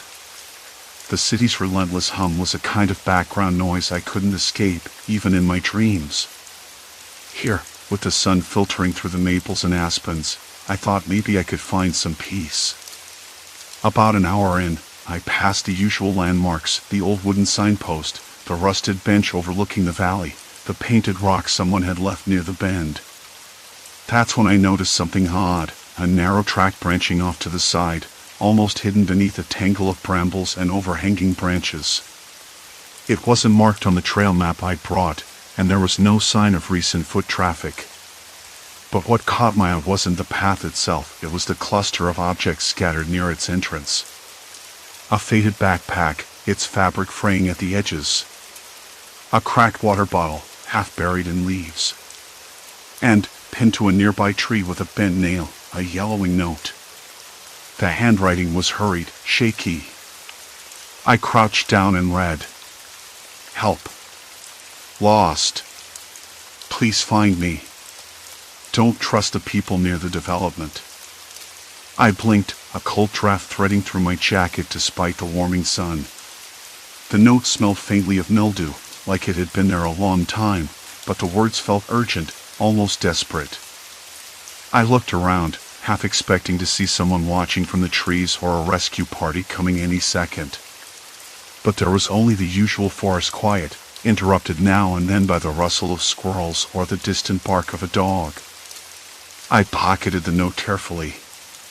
My hands trembled slightly, though I told myself it was just the chill from the shade. Still, I felt a prickle behind my neck, that uneasy awareness you get when something's off but you can't quite put your finger on why. Curiosity got the better of me. I edged onto the side path, pushing past brambles that snagged at my sleeves. The trail was narrow, uneven, and the canopy thickened overhead, swallowing the dim light that cast long, dancing shadows in patches. The air here was cooler, damp with moss and something else, something faintly metallic, like iron or rust. About 50 yards in, I spotted more items. A pair of cracked sunglasses lay near a broken hiking pole. Another note, this one pinned to a jagged rock. Do not follow them. They are watching. I swallowed hard. Who was they? And why were these notes hidden here? The idea that someone had left their belongings behind, possibly under duress, gnawed at me. I wasn't the type to get involved in other people's troubles, but this felt different. Uneasy. As if these messages were breadcrumbs leading somewhere I didn't want to go. I stepped back onto the main trail, heart still thumping. My boots crunched louder, the sound oddly hollow.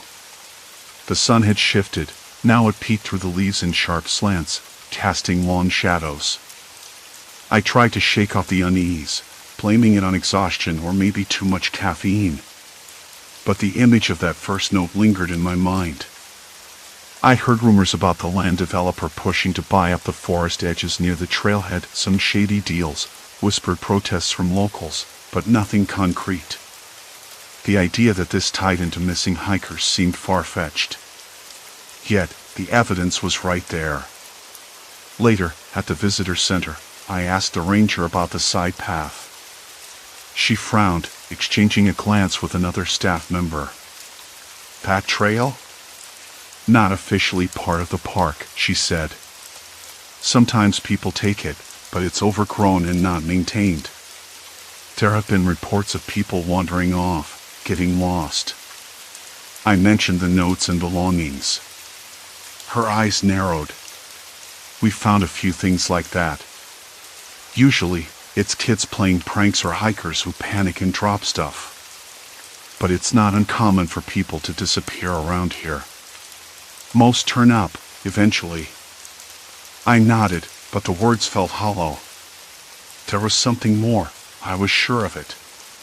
Something the ranger wouldn't or couldn't say. Back in my rental car, the smell of pine still clung to my jacket. I stared out at the fading light, the silhouette of the development site visible beyond the trees, its skeletal frames rising like broken ribs against the sky. I thought about the people who'd left those notes, the ones who might still be out there, waiting to be found or hoping no one ever would. The trail was supposed to be a place of beauty, a sanctuary from the noise. Instead, it was a quiet trap, hiding secrets that no one wanted to see. I rubbed my palms against my thighs, trying to ward off the chill that wasn't from the cold. Something was wrong here. Something I couldn't ignore. And I had a nagging feeling that the peaceful hike I'd planned was just the beginning. The woods seemed to close in around me, shadows shifting where sunlight should have been. Every snap of a twig, every rustle of leaves set my nerves on edge. I took a deep breath, steeling myself to follow the faint path deeper, knowing the answers I sought might come at a cost I wasn't ready to pay. The next morning came too quickly, the sky a slate gray smear behind my blinds. I couldn't shake the feeling that what I'd stumbled onto wasn't just a series of unfortunate accidents. The pattern was too deliberate, too precise. Someone was keeping track, someone who didn't want these stories told. I pulled on my jacket again, the one I'd worn yesterday, its fabric stiff and damp from the mist settling in the air. The trailhead was only a few miles from the small town diner where I'd grabbed coffee, but it felt like stepping back into a different world. The parking lot was mostly empty, save for a beat-up pickup truck with a faded bumper sticker that read "Build Back Better." I'd never been a fan of slogans, especially ones that felt like hollow promises. I started down the main trail, the familiar crunch of gravel underfoot strangely comforting after the disquiet of last night. The early morning air smelled of damp earth and pine resin, sharp and clean. Somewhere off to my left, a creek gurgled quietly, its water frothing over mossy stones. I was heading for the side path again, the one no one seemed to mention on the trail maps or in any of the guidebooks. The unmarked route where I'd found those desperate notes and abandoned gear. As I approached the spot, I noticed a fresh piece of paper pinned beneath a flat stone near the path's entrance. I crouched and unfolded it carefully. The handwriting was hurried, uneven, the ink smudged from moisture. Help. They're watching. Don't trust the men with hard hats. They lie. If you find this, turn back. Please. The words were chilling in their simplicity, but what caught my attention was the date scrawled in the corner, 2 weeks ago. I sat back on my heels, the cold seeping through my jeans. 2 weeks ago. Someone had been here recently. Someone who'd felt the same fear I did now. The forest didn't feel quite as welcoming this morning. The wind whispered through the branches, carrying a faint metallic scent like fresh concrete or rusted rebar. I tucked the note into my jacket pocket and stepped onto the narrow path. The underbrush was thick, snagging at my sleeves and scratching my neck. The trail was barely a trail, more of a faint line through the tangle of ferns and brambles. After 15 minutes, I came across a small clearing. There, half buried in a mound of leaves, lay a dog-eared backpack. Its fabric was faded, torn in places, and the zipper hung loose. I knelt down and unzipped it, revealing a soggy water bottle, a crumpled map, and a folded jacket with a distinctive patch, a local hiking item logo I recognized from a bulletin board back in town. I flipped through the map carefully. Someone had marked several spots with red circles, connected by shaky lines. I traced them with my finger, realizing these points corresponded to the places where some of the missing hikers had last been seen or where their belongings had been found. A knot tightened in my stomach. This wasn't random. It was a map of disappearances. I stuffed the items into my pack, my mind racing. I had to reach out to someone, but who? The local ranger station was the obvious choice, but I wasn't sure I could trust them. The development project was huge, backed by a powerful company with deep pockets and local influence. I heard a rustle behind me. I froze, heart thudding against my ribs like a drum. A man stepped into the clearing, tall and broad-shouldered, wearing a hard hat and a fluorescent vest. His eyes were sharp, calculating. "You shouldn't be here," he said, voice low but firm. I'm just hiking, I replied, trying to keep my tone casual even though my hands trembled. I like to explore all the trails.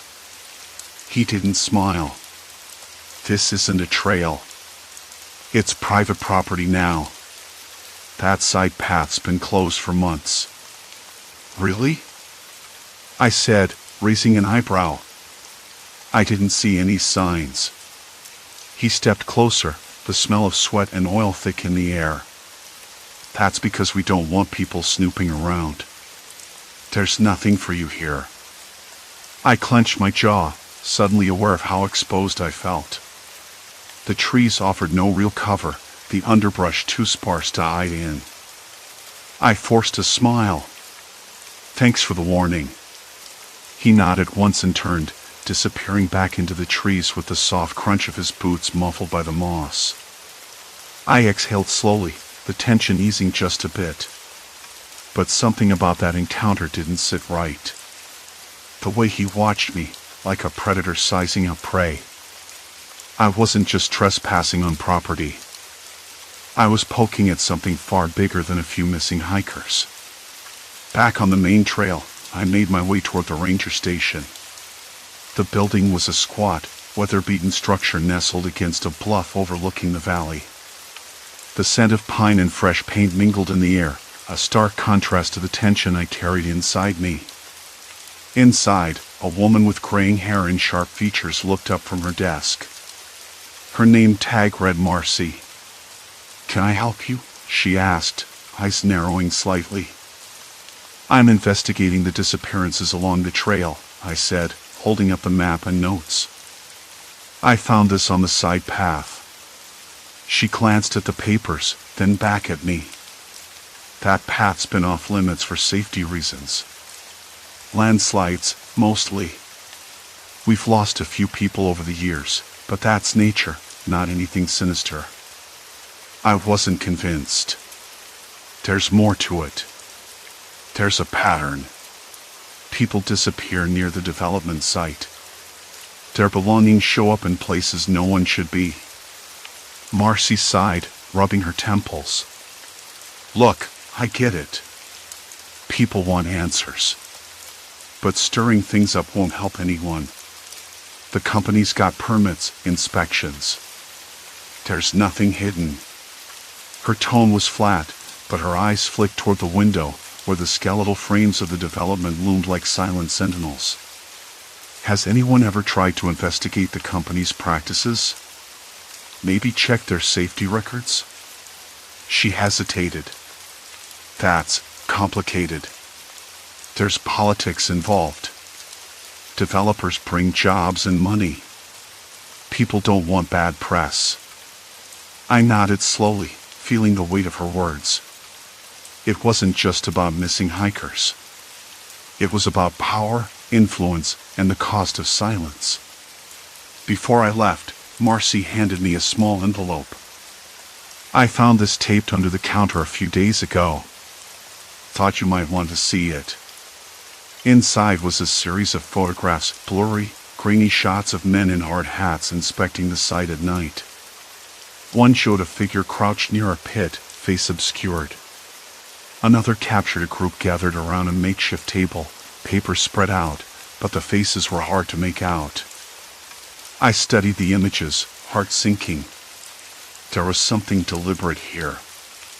Something someone was trying to hide. Outside, the wind picked up, tugging at the branches overhead. The sky was darkening, heavy with the promise of rain. I zipped up my jacket, the damp chill crawling under my skin.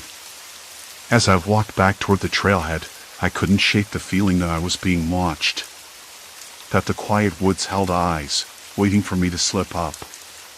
In the distance, a dog barked sharply, breaking the silence. I paused, listening. No reply. The woods swallowed the sound. And I knew this was only the beginning.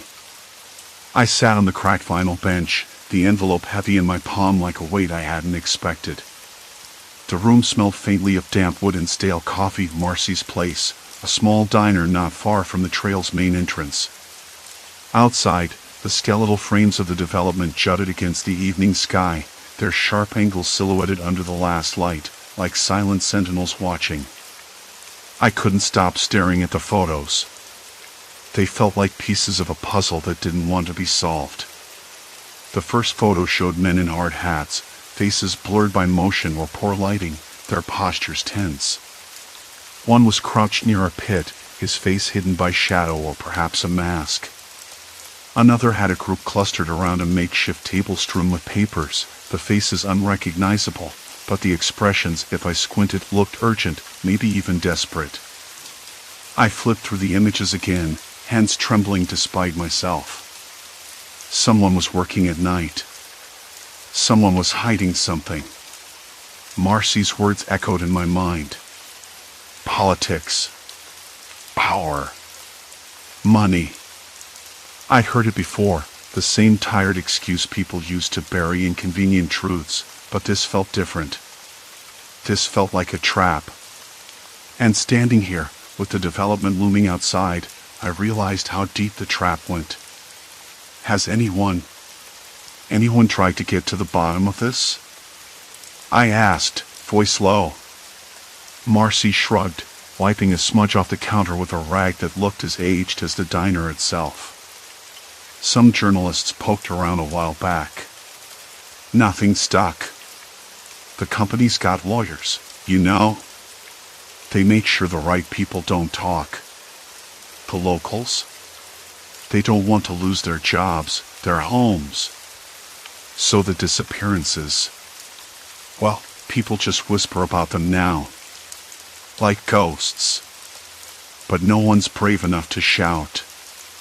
Her words settled over me like a thick fog. I could feel the air shift, heavier now, more suffocating. I wanted to argue, to say somebody had to do something, but the truth was this. I was standing at the edge of a story that could swallow me whole. I looked back at the photos. The man crouched near the pit. Was that where the missing hikers ended up? Did the company's site, this sprawling scar across the landscape, cover something darker than just corporate greed? That night, I barely slept. The envelope sat on the bedside table, a silent reminder of the choice I'd made the moment I pocketed it. Investigate further. Dig deeper. There was no turning back now.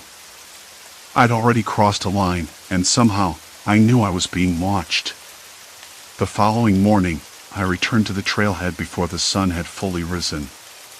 The air was crisp, tinged with pine and damp earth, but underneath was something else, a metallic tang that made the back of my throat itch.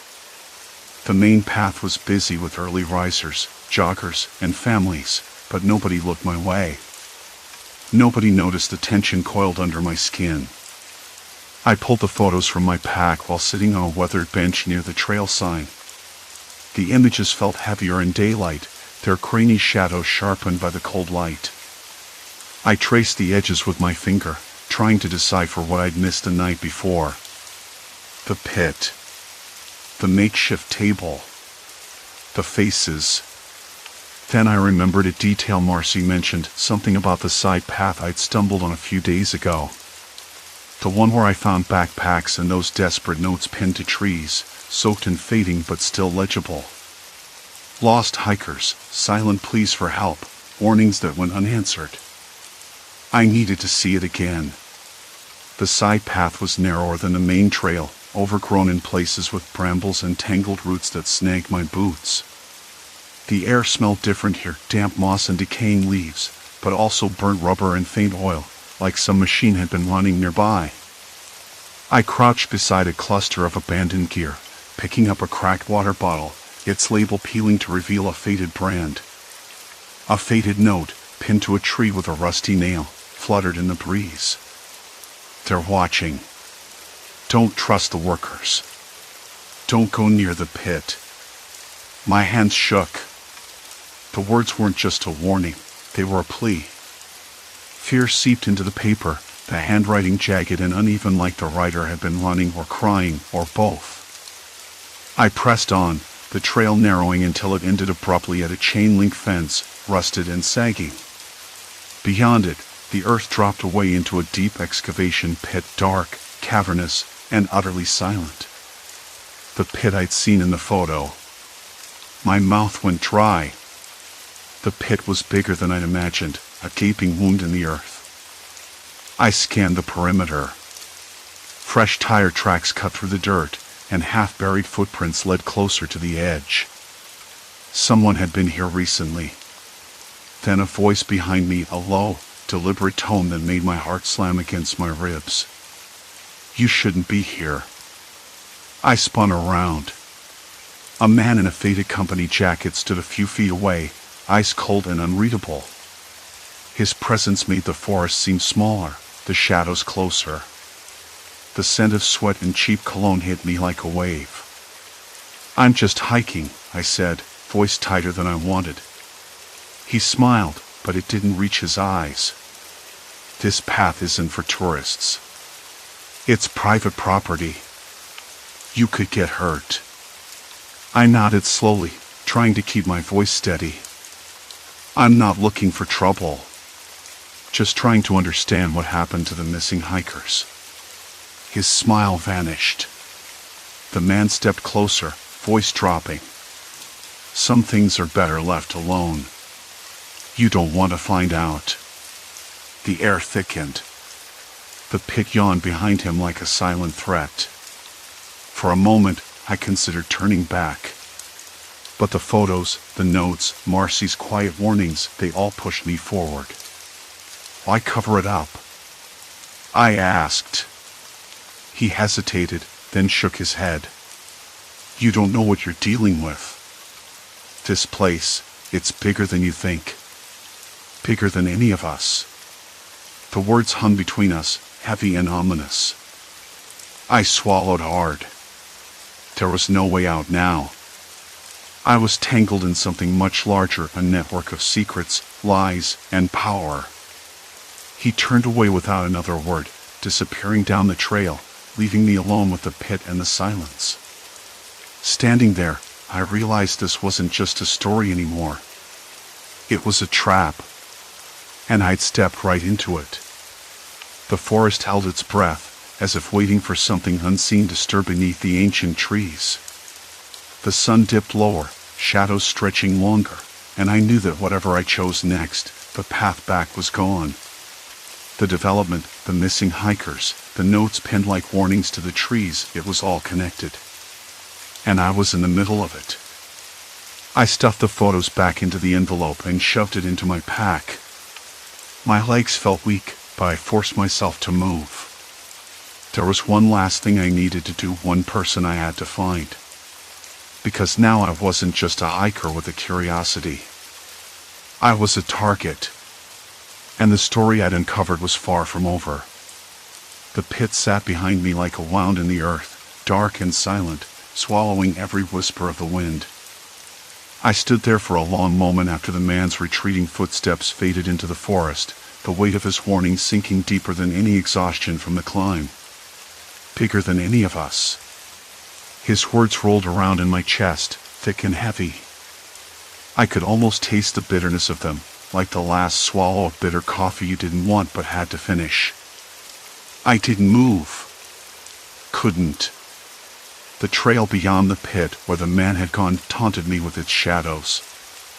I thought about turning back, about the comforting certainty of the marked trail, but Marcy's face flickered in my mind. Her quiet fear, the way her hands trembled when she handed me that crumpled note. The faces in the photos, the missing hikers, frozen in time, their eyes staring right at me, pleading without sound. No! I wasn't done. I pulled my jacket tighter around me, the chill settling in as the sun dipped lower behind the ridges. The air smelled of damp earth and pine needles, a scent so familiar it felt like home, and yet, here it was, twisted with something else. Something sour, a faint metallic tang that made my throat close up for a second. The kind of smell you don't notice until it's too late. I swallowed hard, then stepped toward the edge of the pit, peering into the blackness. My flashlight was tucked away in my pack, but I didn't want to stop. Not now. Instead, I adjusted the small headlamp on my forehead, clicking it on. Its beam cut a narrow path through the creeping dusk. The side trail's entrance was almost hidden beneath a curtain of overgrown ferns and tangled roots. I pushed them aside, the wet leaves brushing against my skin, cold and clammy. The ground beneath was soft, spongy, like the forest was trying to swallow me whole. Every step I took felt like stepping deeper into some trap. The silence was absolute, broken only by the occasional distant snap of a twig or the rustle of something moving just beyond sight. I told myself it was nothing but squirrels or birds settling in for the night, though my senses screamed caution. About 50 yards in, I stumbled over something half buried in the undergrowth. My heart skipped. Kneeling, I brushed away dirt and leaves. A backpack. Old, frayed at the edges, its once bright colors faded by sun and rain. I pulled it out carefully, the fabric stiff and brittle. Inside, a cracked water bottle, a folded map with notes scribbled in the margins, a tattered journal. I opened the journal, the pages yellowed and curling. The handwriting was jagged, hurried. I read the first entry aloud to myself, voice low. Day 3. Lost again. Tried to follow the river but ended up circling back. Food's almost gone. Phone has no signal. If anyone finds this, please help. They're coming. They're coming? The words echoed in my head. My pulse quickened. Who was coming? Why? Another note fell out. This one was more recent, the paper less worn. Don't trust the men with the blue trucks. They say they're clearing the land, but they're taking people. Saw it with my own eyes. If you're reading this, run. Run before they find you. I swallowed, the knot in my stomach tightening. The blue trucks. The land developer. It all connected. The disappearances, the obfuscation, the man's warning. This wasn't random. It was methodical, calculated. I stuffed the journal carefully into my pack and kept moving, following the path as it twisted downhill, the trees thinning as the sky darkened. My headlamp flickered. I tapped it anxiously. The batteries were fine, but the light was weak, like it was struggling against something unseen. The trail opened onto a small clearing littered with more belongings, a pair of hiking boots, a broken compass, a rain jacket stained with dirt and something darker. My stomach churned. I crouched down, examining a note pinned to a tree with a rusty nail. The handwriting was shaky. Help me. They took my friend. I don't know where. I'm next. I blinked hard, the edges of my vision swimming. A dry cough echoed behind me. I whipped around, heart hammering, but saw only the swaying branches. The forest held its breath. Hello? I called, voice cracking. Is someone there? No answer. Just the wind, carrying the faintest hint of smoke. Wood smoke, or was it something burning deeper? I couldn't tell. Suddenly, the hair on my neck prickled. I wasn't alone. I turned sharply, scanning the shadows. A figure stood just beyond the tree line, half hidden but unmistakable. The same man from before. His face was unreadable, eyes glinting cold under the brim of his hat. You shouldn't be here, he said quietly, stepping forward. I told you some things are better left alone. My throat tightened. Why? What are you hiding? He laughed, low and humorless. Hiding? No. Protecting. This land isn't just dirt and trees. It's money. Power. And people like you threaten that. I clenched my fists. People are disappearing. You're involved. I know it. He shrugged, the movement casual but with a sharp edge. Disappearing is a strong word. Some get lost. Some don't want to be found. And some make choices that don't fit your version of right. I shook my head, the frustration boiling over. That's not good enough. The man's eyes narrowed. You think you can change this? You don't know the cost. I stepped closer, voice steady despite the fear curling in my belly. I'm not leaving until I get answers. He studied me for a long moment, then sighed. You want answers? Fine. But once you hear them, there's no going back. You'll be marked. Trapped in this as much as I am. The forest seemed to lean in, the shadows drawing tight around us. I swallowed again, tasting copper on my tongue. I nodded. Tell me. He motioned for me to follow, and we moved deeper into the woods, where the thickets grew thicker and the air, cold and heavy with silence heavier. I sat on the edge of the ridge, the sun dipping behind the jagged peaks, casting long shadows across the valley below. The air was cooler now, carrying the scent of pine and damp earth, sharp and alive. My hands trembled as I unfolded the crumpled papers one last time, the ink smudged in places but the words still painfully clear. Desperation. Fear. Names, those names, some familiar, some I'd only just learned etched into a pattern I couldn't unsee. I'd spent the last 2 days chasing fragments of a terrible truth hidden beneath the trail's postcard-perfect surface. The unmarked side path, swallowed by brambles and neglect, had been a doorway into something suffocatingly real. No ghosts or legends. Just people, ordinary hikers, vanished without a trace. And the developer. That greedy man with his bulldozers and promises, who carved up the land for his own gain, indifferent to the lives crushed beneath his schemes. I remember the first clue, the bright red scarf snagged on a thorn bush, its edges frayed and faded by rain and sun.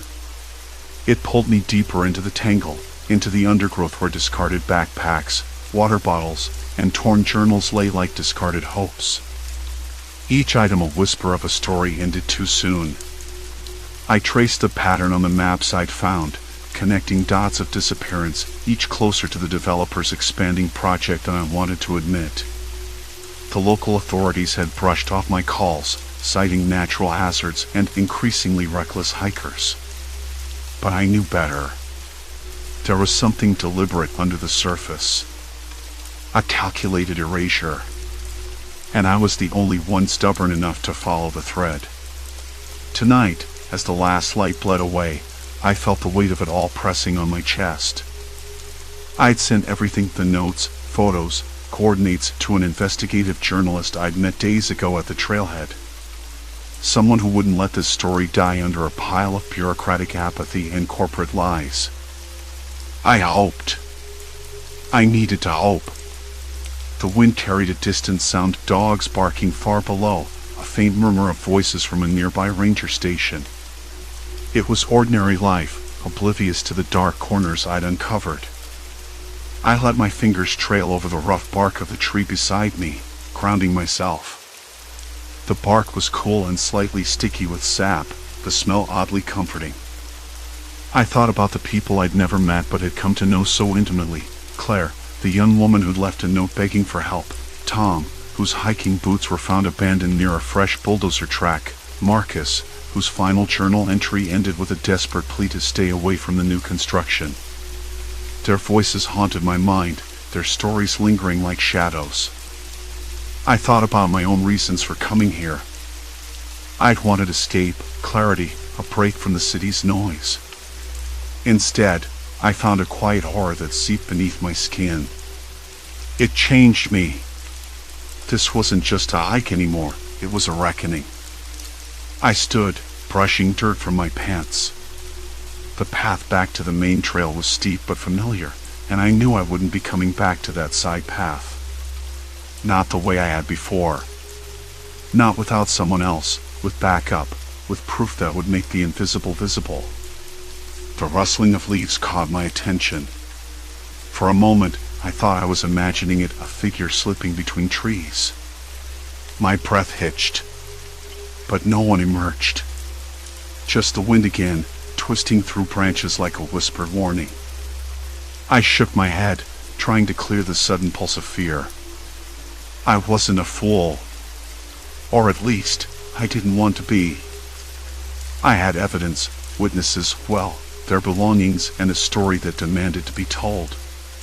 Descending the trail, the sun's last rays flickered over the rocky ground, and I caught a glimpse of the developer's new construction site below. The clearing was scarred, trees uprooted, machines idle for the night. I stared at the outline of freshly cut earth, the cold gleam of metal fences. The place felt wrong, unnatural, as if it had swallowed something vital and spat out emptiness. I swallowed hard. This was where it all started, and where it might finally end. Back at the trailhead, the small ranger station was quiet except for the hum of fluorescent lights and the faint clatter of a keyboard. I'd left messages, photos, and my shaky testimony with the journalist. Now it was out of my hands. The journalist's voice on the phone earlier had been steady but urgent. This will blow up, you know. People need to hear this. I'd nodded, though he couldn't see me. Just be careful. These people don't like being exposed. I laughed quietly, a sound without humor. I'm already in deep. That night, I found a quiet corner in a nearby cafe, the walls lined with photographs of the trail in its glory, sunrises over endless ridges, wildflowers blooming in bursts of color. I sipped lukewarm coffee, the bitter taste grounding me. I thought about the people who disappeared and the ones who might still be out there, lost in the underbrush, their stories waiting to be found. I realized something had shifted inside me. I wasn't the same person who had set out on that trail with a day pack and naive enthusiasm. I was marked now, in a way that wouldn't fade with the setting sun. The horror of it wasn't in monsters or curses, but in human greed and silence. In the ease with which people were written off, hidden away beneath layers of red tape and broken promises. I knew the fight wasn't over. The developers' plans were sprawling, backed by money and power. But the truth was a stubborn seed. It grew in the cracks, pushed past the weeds, reaching for light. I looked out the window at the rain beginning to fall, its soft patter against glass steady and relentless.